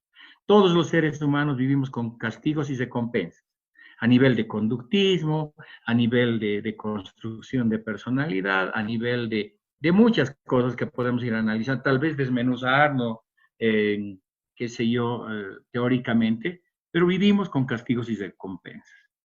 Castigos a nivel moral, a nivel personal, familiar. El rechazo de tu padre podría ser un castigo muy fuerte. Decir, no, a ver, tú ya no eres mi hijo preferido, solo por decir algo. Podría ser un castigo muy fuerte emocionalmente para un niño y que le enseñe, entre comillas, y que, como lo decía tal vez, creo que era Hans, que hagamos algo de conductismo y tratemos de extinguir la conducta respecto a un reforzador. Entonces, los castigos sí o sí han existido y van a existir toda la vida. Pero debemos diferenciar de que el castigo no debe transgredir los derechos humanos, los derechos de los niños, niñas y adolescentes. No le podemos decir, ya, estás castigado, hoy no me comes todo el día, porque estamos yendo en contra de uno de los derechos de las personas. El derecho a la alimentación, a la salud, ¿se entiende? No podemos transgredir derechos con el justificativo de corrección o castigar. Pero sí podemos poner límites. Y en función de esos límites sí existirán algún tipo de, entre comillas, castigos que van a hacer que extingamos una conducta o reforcemos una conducta con un premio. Por supuesto, hay que tener muchísimo cuidado con este manejo, porque a nivel de conductismo, si hacemos lo que hacía, qué sé yo, a nivel de lo que es conductismo, lo que hacía Pavlov o cualquier otro, digamos, otro científico en su momento, vamos a condicionar a la persona a que constantemente estemos dando premios y premios y premios por todo y nada. Hay que tener cierto equilibrio. En ese sentido se maneja límites, se maneja castigos, se maneja premios y reforzadores. Pero sobre todo, para entrar en materia, vamos a hablar de los límites, que los límites tienen que ser o tienen que motivar determinados comportamientos positivos. Es decir, debemos aprender a generar límites en nuestras relaciones personales, con niños, niñas, adolescentes, con las sexuales con las que trabajamos. No podemos sujetarnos y someternos, digamos, al trauma en el cual está una víctima o una sobreviviente y no poner límites en la relación que tenemos con esa persona. Porque estaríamos siendo nuevamente parte del problema, del conflicto, y no una solución a ello, ¿sí? Hay que buscar y desarrollar el locus interno y externo, esos niveles de control interno y externo respecto a la conducta que tenga cada persona. Y me gusta mucho el ejemplo de los niños que hemos puesto, porque es la mejor manera de entender cómo se van a construir esas personas. Es aberrante decir, me pegaban, por eso soy una buena persona. Porque el golpe no era lo que enseñaba, porque el golpe duraba tal vez 5 a 10 segundos físicamente. El miedo a ese golpe, lo que había detrás al castigo, lo que había, quién lo infringía, si era el papá o la mamá, era más querido el papá o la mamá, y todas esas variables extrañas e independientes que se generaban en función de el castigo, era lo que realmente hacía que la conducta de esa persona vaya por un nivel de locus personal, del locus interno y externo. El controlar conductas, el control del proveedor por los castigos siempre ha sido instaurado en la vida del ser humano. Y creo que va a seguir. Les repito, nosotros estamos sujetos a castigos y recompensas. Si nosotros no salimos de casa, mantenemos el cuidado, estamos encerrados aquí en nuestras casas, vamos a tener una recompensa que va a hacer que nuestra salud se va a mantener un poco más de lo que tiene que mantener. ¿Sí? Pero si no hacemos eso, bueno, nuestro castigo será una enfermedad, un COVID-19, qué sé yo, etcétera, etcétera. ¿Ok? El contagio, la pandemia, todas estas cosas son generadas en función de un locus externo o un locus interno, de un control personal que logramos nosotros y que podemos influir a nuestro alrededor. ¿Sí? Hay factores que afectan cuando implementamos, los límites, por supuesto, ¿no? Entonces, vamos a hablar de estos factores, como es la cultura.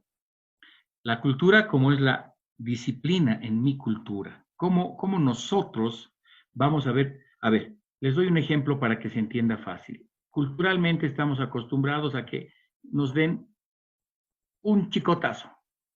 El Kim Sacharani, famoso, ha sido conocido por muchas personas, tal vez de nuestras generaciones.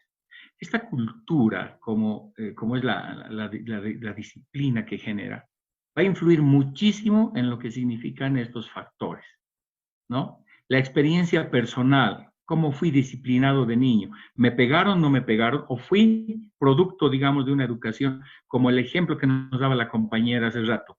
Ha rayado la pared del kinder, ha tirado barro, ¿y qué es lo que hizo la madre? No la golpeó, no la pegó. ¿Qué hizo? Fue y le dijo, bueno, ahora me limpias lo que tú has hecho. ¿Será un castigo para el niño? Sí, es su castigo porque está sujeto a una vergüenza social, a una vergüenza personal, a una recriminación de la misma madre, no, te quito mi cariño por 20 minutos porque tú te has portado mal. Esa disciplina, esa regla, esa forma de enseñar va a hacer que la siguiente vez que ese niño quiera pintar la pared, no lo haga, porque va a decir, si hago esto, mi mamá me va a venir a hacer limpia, es mejor que no lo haga. Entonces, ¿qué hicimos? Con ese castigo muy bien pensado, estamos extinguiendo esa conducta indeseada, si hablamos técnicamente. Influye también el estado de ánimo, cómo me siento en ese momento. Las creencias religiosas. ¿Tu fe define tu disciplina? Sí, muchas veces nuestra fe va a hacer que nosotros no hagamos cosas contradictorias a nuestra fe. Amarás a tu prójimo, no robarás, no matarás, etcétera, etcétera. Son reglas básicas que muchas veces la religión o la fe nos imponen y hacen que nosotros mantengamos una línea conductual en función de lo que nos está pidiendo la sociedad. La relación con sobrevivientes. Esto es bien importante porque estas preferencias respecto a la relación con sobrevivientes nos van a ayudar a entender, a aprender, a convivir con ciertos problemas en los cuales nosotros vamos a poder poner soluciones ahí, o vamos a ser parte de la solución y no del problema. Les doy un ejemplo. Si empiezo a trabajar con una sobreviviente o un sobreviviente de la agresión sexual y yo soy en mis conceptos prejuiciosos y estereotipados, le digo, claro, tú tienes pues la culpa, ¿para qué sales con ese tipo? ¿O por qué no has gritado? ¿O por qué no nos has dicho más antes? Esa relación con el sobreviviente es súper importante. La duración de tiempo con sobrevivientes. Esto puede variar los límites también, ¿verdad? Porque vamos a ver, mientras más tiempo esté con un sobreviviente, lo voy a conocer tanto que voy a saber qué es lo que ocurrió, qué pasó, y voy a tener un análisis mucho más grande y racional, y va a ser un factor que va a poder lograr límites entre la relación que tenga con la o el sobreviviente y en el proceso que yo pueda hacer con él y la sobreviviente. Si me involucro muy emocionalmente con esa persona y acabo llorando con ella, esa sobreviviente, ¿qué va a ver en mí? Va a haber otra víctima más, una víctima secundaria del mismo agresor. Pero si en mí ve empatía, si en mí ve, qué sé yo, sensibilidad, pero también fortaleza, racionalidad en el concepto y en el manejo del problema, esa persona verá en mí una nueva forma de conectarse al mundo y apoyarse en mí como profesional para poder resolver el conflicto o el problema en el que esté. Por supuesto, con los límites que debe haber. No puede ser, por ejemplo, que la víctima me llame a las 3 de la mañana y me diga, hola Jorge, estoy mal, no puedo dormir. Tal vez una primera vez de emergencia, de situación de emergencia, dirá, bueno, haz esto y haz esto.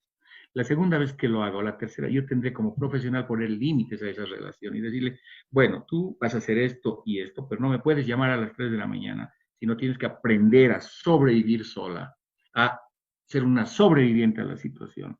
Te voy a dar las herramientas, lo que tienes que hacer, pero lo tienes que hacer tú. Debo poner límites en la relación laboral, personal, emocional que pueda tener con esa sobreviviente. Esto puede variar los límites, sí, la duración de tiempo con el sobreviviente va a variar los límites, porque somos seres humanos y la vamos a ir conociendo y vamos a ver cómo y hasta cuándo nosotros podemos influir en esa persona. Entonces, vamos a tener directrices para el establecimiento eficaz de límites. Primero, no es aconsejable un control total. O sea, nosotros tenemos que entender que no somos dueños del saber, no debemos pontificarnos, no debemos ser los sábelo todos que vamos a decir, es más, engañar y mentir a la víctima, decir, no, yo te voy a resolver todos los problemas del mundo. Entonces, no es aconsejable un control total de la situación. Tenemos que aprender a ser flexibles, entrar y salir del problema. El sobreviviente debe tomar tiempo para observar y adaptarse. Le debemos dar tiempo a esta persona para que haya una reconexión con su vida, con el proceso mismo, con las personas que ahora invaden sus intimidades, porque sí va a haber una invasión de la intimidad de esta persona, por el policía, por la fiscal, por el mismo psicólogo, por el abogado, por la persona que le está ayudando. El iniciar con una rutina le va a tomar tiempo a la sobreviviente, pero tiene que entrar a una rutina en la cual cada mes tendrá que ir a declarar, sí, bueno, preparemos a la víctima, preparamos a la sobreviviente, y le digamos, sí tienes que hacer y tiene que haber esta forma. Estamos deconstruyendo un concepto de vida diferente en función del problema que existe, del conflicto que existe. Para ello hay que dar tiempo para la adaptación de nuevos sobrevivientes a nuevos entornos familiares. Esa familia que hasta ese momento era confiada, esa familia que hasta ese momento era una familia súper feliz, súper generosa con todo el mundo, va a cambiar. Su estructura se va a cerrar y va a desconfiar de todo el mundo. Debemos darle ese tiempo a esa familia, no solo a la víctima, sino a la familia, a las personas que la rodean, que son parte de la estructura afectiva emocional, darle ese tiempo de adaptación, de readaptación. ¿Sí? Ellos también son sobrevivientes, no lo olvidemos. Ellos también están sobreviviendo a la agresión sexual que ha sufrido la víctima, la sobreviviente en sí directa. ¿Sí? La comunicación efectiva, hemos hablado muchísimo de la comunicación. El establecer límites y el motivar el respeto es básico. Y en ese sentido debemos establecer las expectativas claras. Debemos hablar de que esto va a ocurrir así, este es el proceso, esto va a ocurrir. Vamos a establecer los límites en la relación. Yo te voy a hablar tal vez. Ahora, yo no soy tu terapeuta, o soy tu terapeuta, o yo soy solamente el psicólogo forense que te va a hacer la evaluación. Estamos estableciendo límites a la relación, no solamente personal, sino ético profesional, con mucho respeto en función del caso en el cual se está atendiendo. Por supuesto, vamos a ver y que tenemos que, en las directrices del establecer límites, identificar el origen del comportamiento. ¿Qué es lo que pasa con el comportamiento de esa sobreviviente de agresión sexual? Ver las características genéricas, generacionales, si es varón, si es mujer, si tiene 10 o si tiene 15, si tiene 17 o si tiene 3 años. Hay que identificar el origen del comportamiento. ¿Por qué lo hace? Se debe al trauma sufrido, se debe a la edad, al género, etc. Hay que permitirles reflexionar al sobreviviente sobre su actuar, decirle, a ver, si tú te comportas ahora así, si tú te has comportado así, ¿qué es lo que ha pasado? ¿Qué es lo que haces? Le damos nosotros una razón detrás del comportamiento. ¿Sí? Le damos por qué es lo que está ocurriendo con esa persona y qué es lo que le va a ocurrir además.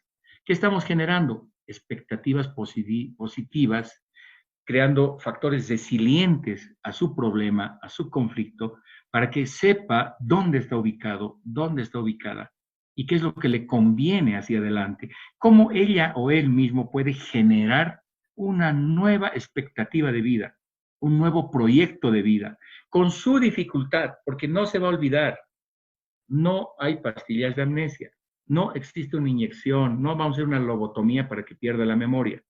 Debe aprender a convivir con el conflicto, con el problema, darle una mirada nueva a su dinámica relacional con la familia, con sus amigos, con otras personas, con una pareja inclusive a futuro. Le va a permitir construir nuevamente o deconstruirse como persona.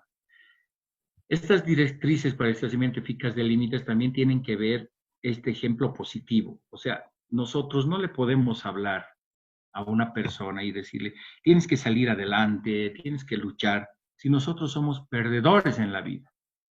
Es decir, no podemos ayudar a alguien si nosotros no estamos bien con nosotros mismos. Debemos tener una conducta adecuada, controlar nuestras emociones, aceptar nuestras equivocaciones, tratar de ser un modelo a seguir, ser siempre ejemplos, ser puntuales en las audiencias, ser concisos, racionales, inteligentes. ¿Cómo le vamos a decir? Racionaliza la idea. Ten tranquilidad si nosotros estamos más nerviosos que la misma víctima, que la misma sobreviviente, que no manejamos nuestras emociones. ¿Cómo le vamos a decir? Tienes que ser controlado, tienes que reestructurar tu vida si nosotros estamos gritando, enojando y llorando junto con ellos en una audiencia. Debemos, junto con la escucha activa, escuchar bien, dar valor a la opinión de cada persona, incluida la familia, incluida la parte legal, la parte psicológica, la parte social, con quienes trabajemos. Sea una escucha activa. Ejercer nuestra opinión puede causarnos muchos problemas.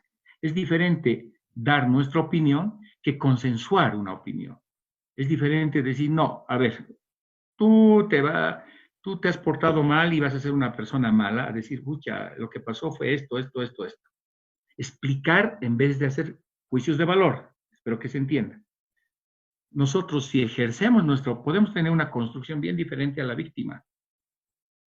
Si ejercemos nuestra opinión, podemos nosotros transformar, digamos, un proceso de ayuda, de apoyo, a un proceso de injerencias respecto a una mala reacción de esta víctima o de esta sobreviviente. Los límites podrán variar por edad. No nos olvidemos eso, por favor. Nunca debemos individualizar los límites. Es diferente tratar a esta persona A que a esta persona B que a esta persona C. Tenemos que ver los límites de edad, personalidad, cómo reacciona ante el mismo estímulo. Las personas no lo hacen de igual manera. Cultura, situación, sexo, etc. ¿Responden a la necesidad de cada persona esta individualización? Sí, debemos individualizar en función de cada una de las personas. Y es algo que lo estoy repitiendo y lo vamos a repetir siempre. No podemos tratar a la persona A igual que a la persona B, aunque el caso sea parecido, o incluso inclusive el mismo agresor. Si dos niñas de 13 y la otra, una adolescente de 13 y una de 15, son agredidas sexualmente por la misma persona, con el mismo modus operandi, no podemos tratarlas de igual manera, porque la niña de 13 reaccionará de diferente manera a la de 15. Y para ello nosotros tenemos que tener esas capacidades de trabajo con ellas, de individualizar el problema, de especificar, digamos, las características de personalidad y de reacción ante los mismos fenómenos.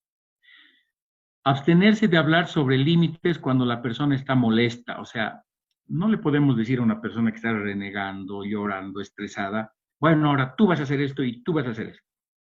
Debemos aprender a ser inteligentes. Les repito, tal vez hasta manipuladores en función de lo que significa el bienestar de la persona. Hablar con firmeza, pero suavemente.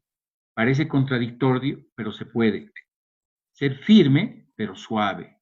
Sobre todo manteniendo el respeto. Valorar sobre todo la privacidad. Debemos cuidar muchísimo porque no nos olvidemos que la agresión sexual a una niña y adolescente es una agresión a la intimidad de la persona. Y su intimidad debe estar sobre todo resguardada por los valores de privacidad que debemos tener con ella. Mantener la calma y ser respetuoso, y la calma se va a mantener con ese semáforo que hemos visto al inicio. Stop, alto, pensaré, buscaré una solución y luego actuaré. Y guardar las consecuencias, tener cuidado de que las consecuencias no sean demasiado severas, ¿sí? Hay que tratar de buscar el menor daño en la víctima, las menores veces de posibilidad de ser revictimizada. Es decir, buscaremos una cámara Gesell lo más antes posible, antes de que sea entrevistada en la policía, en la fiscalía, la psicóloga del DNA, etcétera, etcétera. Buscaremos la Gesell, la cámara Gesell, así vamos a tener la herramienta, el instrumento para el proceso. Ser justos, no mostrar favoritismos, ¿no? Eso es bien importante. A veces difícil porque nos involucramos con la víctima o con la sobreviviente. Pero esta también merece que nosotros seamos lo más justos posibles con el proceso y con el caso. Reconozca y aproveche puntos fuertes del sobreviviente. Hemos hablado mucho de la resiliencia, se refiere a eso. Reconocer sus factores resilientes. Si es su familia, su factor resiliente, si son sus estudios, si es su trabajo, debemos aprender a identificar los factores resilientes que nos van a ayudar o coadyuvar no solo en el proceso, sino en la estabilidad de esta persona, ¿sí? Tomar en cuenta esto para establecer los límites, tomar en cuenta sus factores resilientes, sus puntos fuertes para establecer los límites, construir sobre esos puntos fuertes, sobre eso podemos deconstruir conceptos. Si su familia es el punto fuerte, bueno, pues trabajemos con la familia, trabajemos con el papá, con la mamá, que son también víctimas secundarias del trauma, que vamos a deconstruir su concepto de familia, de que esta vez se va a hacer así, así, así, y que va a servir para unir a la familia y no distanciar, para que nuestros prejuicios y estereotipos no influyan a ella y que los estereotipos y prejuicios de la familia sean trabajados en función del nuevo conflicto que se ha generado. ¿Sí? Y vamos a dejarlo aquí, porque ya es hora, ¿no ve? Ah, no, tengo 2 diapositivas. ¿Avanzaremos las 2 más, porfa? ¿Les parece? ¿Están de acuerdo? ¿O tienen alguna reunión, alguna cosa que hacer? ¿Quieren ir a hacer su fogata de San Juan? Es temprano, ¿verdad? ¿Qué piensan? Avísenme. Aprovecharemos, Jorge. Sí, la mayoría son 2 nomás, ya me está faltan. bien. Ya, a ver.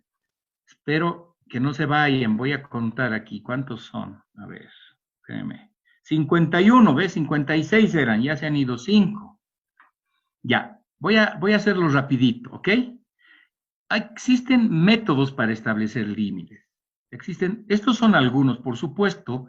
Todo lo que yo les doy solamente son tips, pautas básicas de lo que puede hacer una persona en función de la atención de víctimas y sobrevivientes de agresiones sexuales. Métodos para establecer límites. Ignorar activamente. ¿Qué significa? Elección de abstenerse a responder. No ignorar conducta insegura o de riesgo. ¿A qué se refiere? Podemos nosotros elegir qué de estos círculos nos van a servir.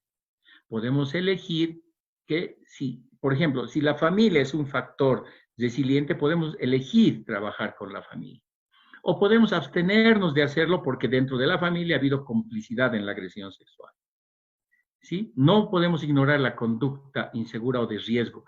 Es decir, si en la familia existió el agresor y la madre fue cómplice de ello, no podemos ignorar esa conducta de riesgo. Debemos tomarla muy en cuenta y tal vez a la víctima o a la sobreviviente o el sobreviviente sacarla de ese círculo de riesgo. Entonces podemos llamar a esto ignorar activamente, escoger, discernir. Nosotros tenemos esa capacidad de hacerlo, de discernir para establecer los límites. O mantenemos y trabajamos con la familia porque le va a dar apoyo, que es un ejemplo la familia. O la sacamos de esa familia porque es nociva a la víctima, a la sobreviviente. Podemos también, se acabó el tiempo, fuera de tiempo para autorreflexión. Es decir, como un método podemos tener tiempo. Ahora no le vamos a decir a la víctima que está llorando, que está mal, que está en un alto estrés o con alta labilidad emocional o muy mal. Tiempo, alto, ¿no ve? Pero lo podemos hacer. Podemos decirle, espera un rato, por favor, tomemos agua. Espera un momento, ¿no? Quiero te voy a ir a servir un vaso de agua, espérame. Respira, tranquila. ¿Qué estamos haciendo? Un fuera de tiempo. Estamos esperando un ratito para una autorreflexión. Ya, tranquila. Respira hondo. Veamos qué pasa. Hay que considerar que el estar solo no le afecte, ¿no ve? Porque muchas víctimas van a tener miedo a estar solas, porque han vulnerado sus niveles y sus niveles de autocuidado. Entonces hay que considerar que el estar solo no le afecte a esa persona. Limitar un privilegio, es que quitar un privilegio por cierto tiempo. No debe ser un derecho los alimentos, vivienda, ropa, etc. Esto se refiere sobre todo a lo que decíamos, a los castigos. Limitar un privilegio es como decir un castigo. No podemos quitar un privilegio por cierto tiempo. A ver, les explico mejor. Un castigo debe tener ciertas características para dárselas, por ejemplo, hacia un niño, para establecer límites. Debe ser corto. Un castigo debe ser corto. Es decir, si yo le voy a castigar, no le puedo decir, ya, nunca más me vas a ver televisión. O si no, este año te olvidaste de la televisión. O tu celular para siempre, nunca más la vas a ver. Mentira, no lo vamos a cumplir. Un castigo debe ser efectivo. Nosotros debemos saber qué es lo que más le gusta a esa persona. ¿Sí? Les voy a dar un ejemplo. Si es el celular que le gusta más, no le voy a quitar el juguete de Iron Man que tiene y que lo tiene tirado en una esquina. ¿Qué le voy a quitar? Le voy a quitar su celular porque sé que le gusta más. O sea, el castigo debe ser efectivo. Y no le voy a decir, nunca más tienes este celular. Le diré, 2 días no tienes el celular. Y el tercer tip para el castigo es que el castigo se debe cumplir hasta el final. Es decir, que si yo le digo, estás 2 días castigado sin televisión, ni siquiera yo puedo ver televisión, porque el rato que yo esté viendo, él va a ver. Es por eso que el castigo tiene que ser corto, efectivo, lo que a él le gusta. Si no le gusta la tele, no le voy a castigar con la tele, ¿verdad? Entonces, si le gusta ver mucha televisión, le voy a castigar con la televisión. Y tiene que ser hasta el final. Si he dicho 2 días, 2 días se deben cumplir. Si dije una semana que no va a tener el celular, y el celular lo necesito mañana, lo siento, mañana no se utiliza el celular, esos 2 días que le quité el celular. Entonces, quitar el privilegio por cierto tiempo no debe ser además no se debe transgredir un derecho de este niño, niña, adolescente, de esta persona con la cual se trabajan los límites. No le puedo decir, ya, dejas de comer hoy día. ¿Se entiende? La participación del sobreviviente para establecer límites de privilegios debe ser siempre tomada en cuenta.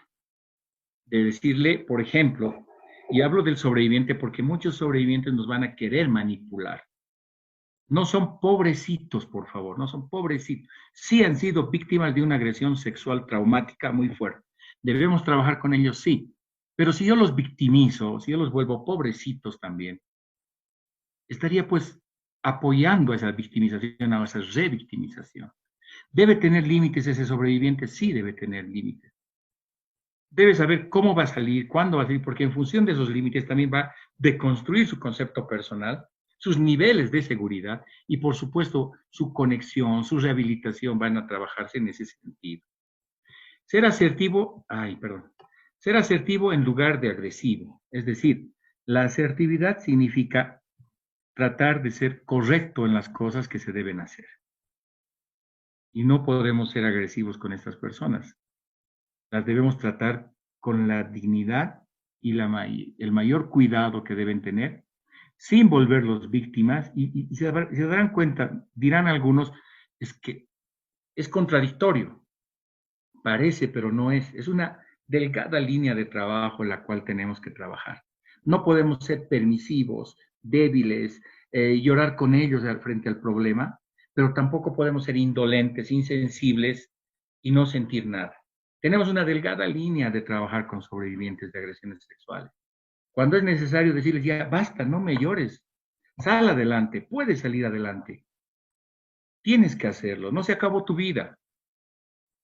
Pero también tenemos que decirles al otro lado, tranquila, por favor, tienes derecho a llorar, hazlo, pero cuando debas, ¿me entienden? Espero que sí. Es una delgada línea en la cual nosotros tenemos que movernos y tener ese equilibrio de hacerlo. Enfocarse en la conducta, hablar calmadamente, mantener el respeto mutuo, siempre va a ser básico para establecer los límites. Mantener la calma y sin violencia, cero violencia, evitar generar miedo o amenaza, ¿no? Ya, cálmate, ¿hasta cuándo? No debemos olvidarnos que vienen de un proceso traumático. Podemos ser firmes y suaves. Debes calmarte porque debemos salir adelante. Firme, pero suave. Garantizar derechos de los sobrevivientes. En ningún límite se debe de considerar minimizar o quitar un derecho, como alimentos, ropa, vivienda, es lo que les decía. Y los relaciono con los castigos porque es una forma de establecer límites con las personas. A través del castigo vamos a establecer límites. Y límites inclusive que parezcan medio fuertes para ellos, pero son límites que le van a ayudar a encontrarse en un camino que para ellos es de víctima. No pueden ser víctima toda la vida. ¿Se entiende? Ok. Entonces, para finalizar, métodos para establecer límites. Primero, ¿qué estás haciendo? Esa pregunta es bien importante para establecer límites en las personas. ¿Qué estás haciendo? Cuando le preguntas a una persona eso, inclusive ustedes, yo les pregunto, a ver, ¿qué estás haciendo? Se van a empezar a, les va a ayudar a autoconocerse, autoanalizar. ¿Qué estoy haciendo? ¿Estoy haciendo bien? ¿Estoy haciendo mal? Si realmente trabajas con eso, es bien importante para establecer límites. ¿Qué están haciendo? ¿Cuáles son las posibilidades que tienes? ¿Eres víctima de agresión sexual? Sí. ¿Pero se acabaron tus posibilidades? ¿Ya no tienes más que hacer en la vida? ¿Te tienes que morir? Por si acaso, hay muchas víctimas de agresiones sexuales que consideran el suicidio como salida. ¿Qué sucede cuando no cumples con tus expectativas? Ir preguntándole eso a la víctima, ¿no? ¿Qué pasa si no cumples tus expectativas? ¿Qué ocurre contigo?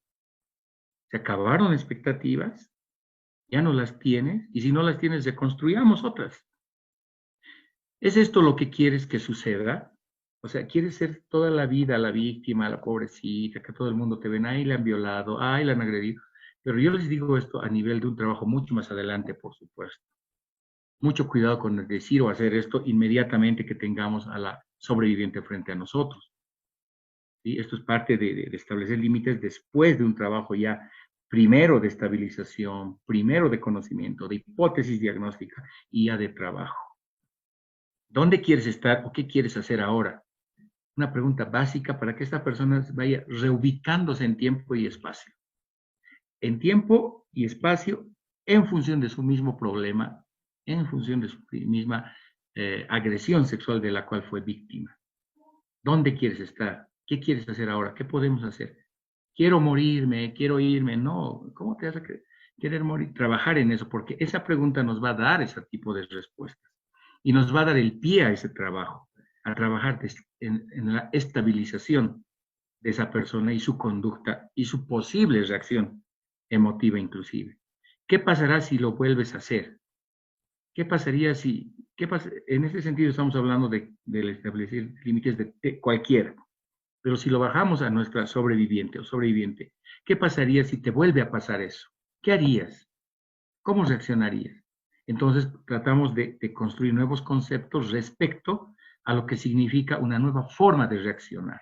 No, ya no me callaré, ya no haré, ya lo haré. Entonces, en función del problema, deconstruimos un concepto. ¿Sí? Creo que al final he corrido. Gracias por su atención. No sé si tienen alguna pregunta, algo se quedó por ahí, algún comentario. Es verdad que hemos corrido al último porque ya me preocupa la hora. Díganme.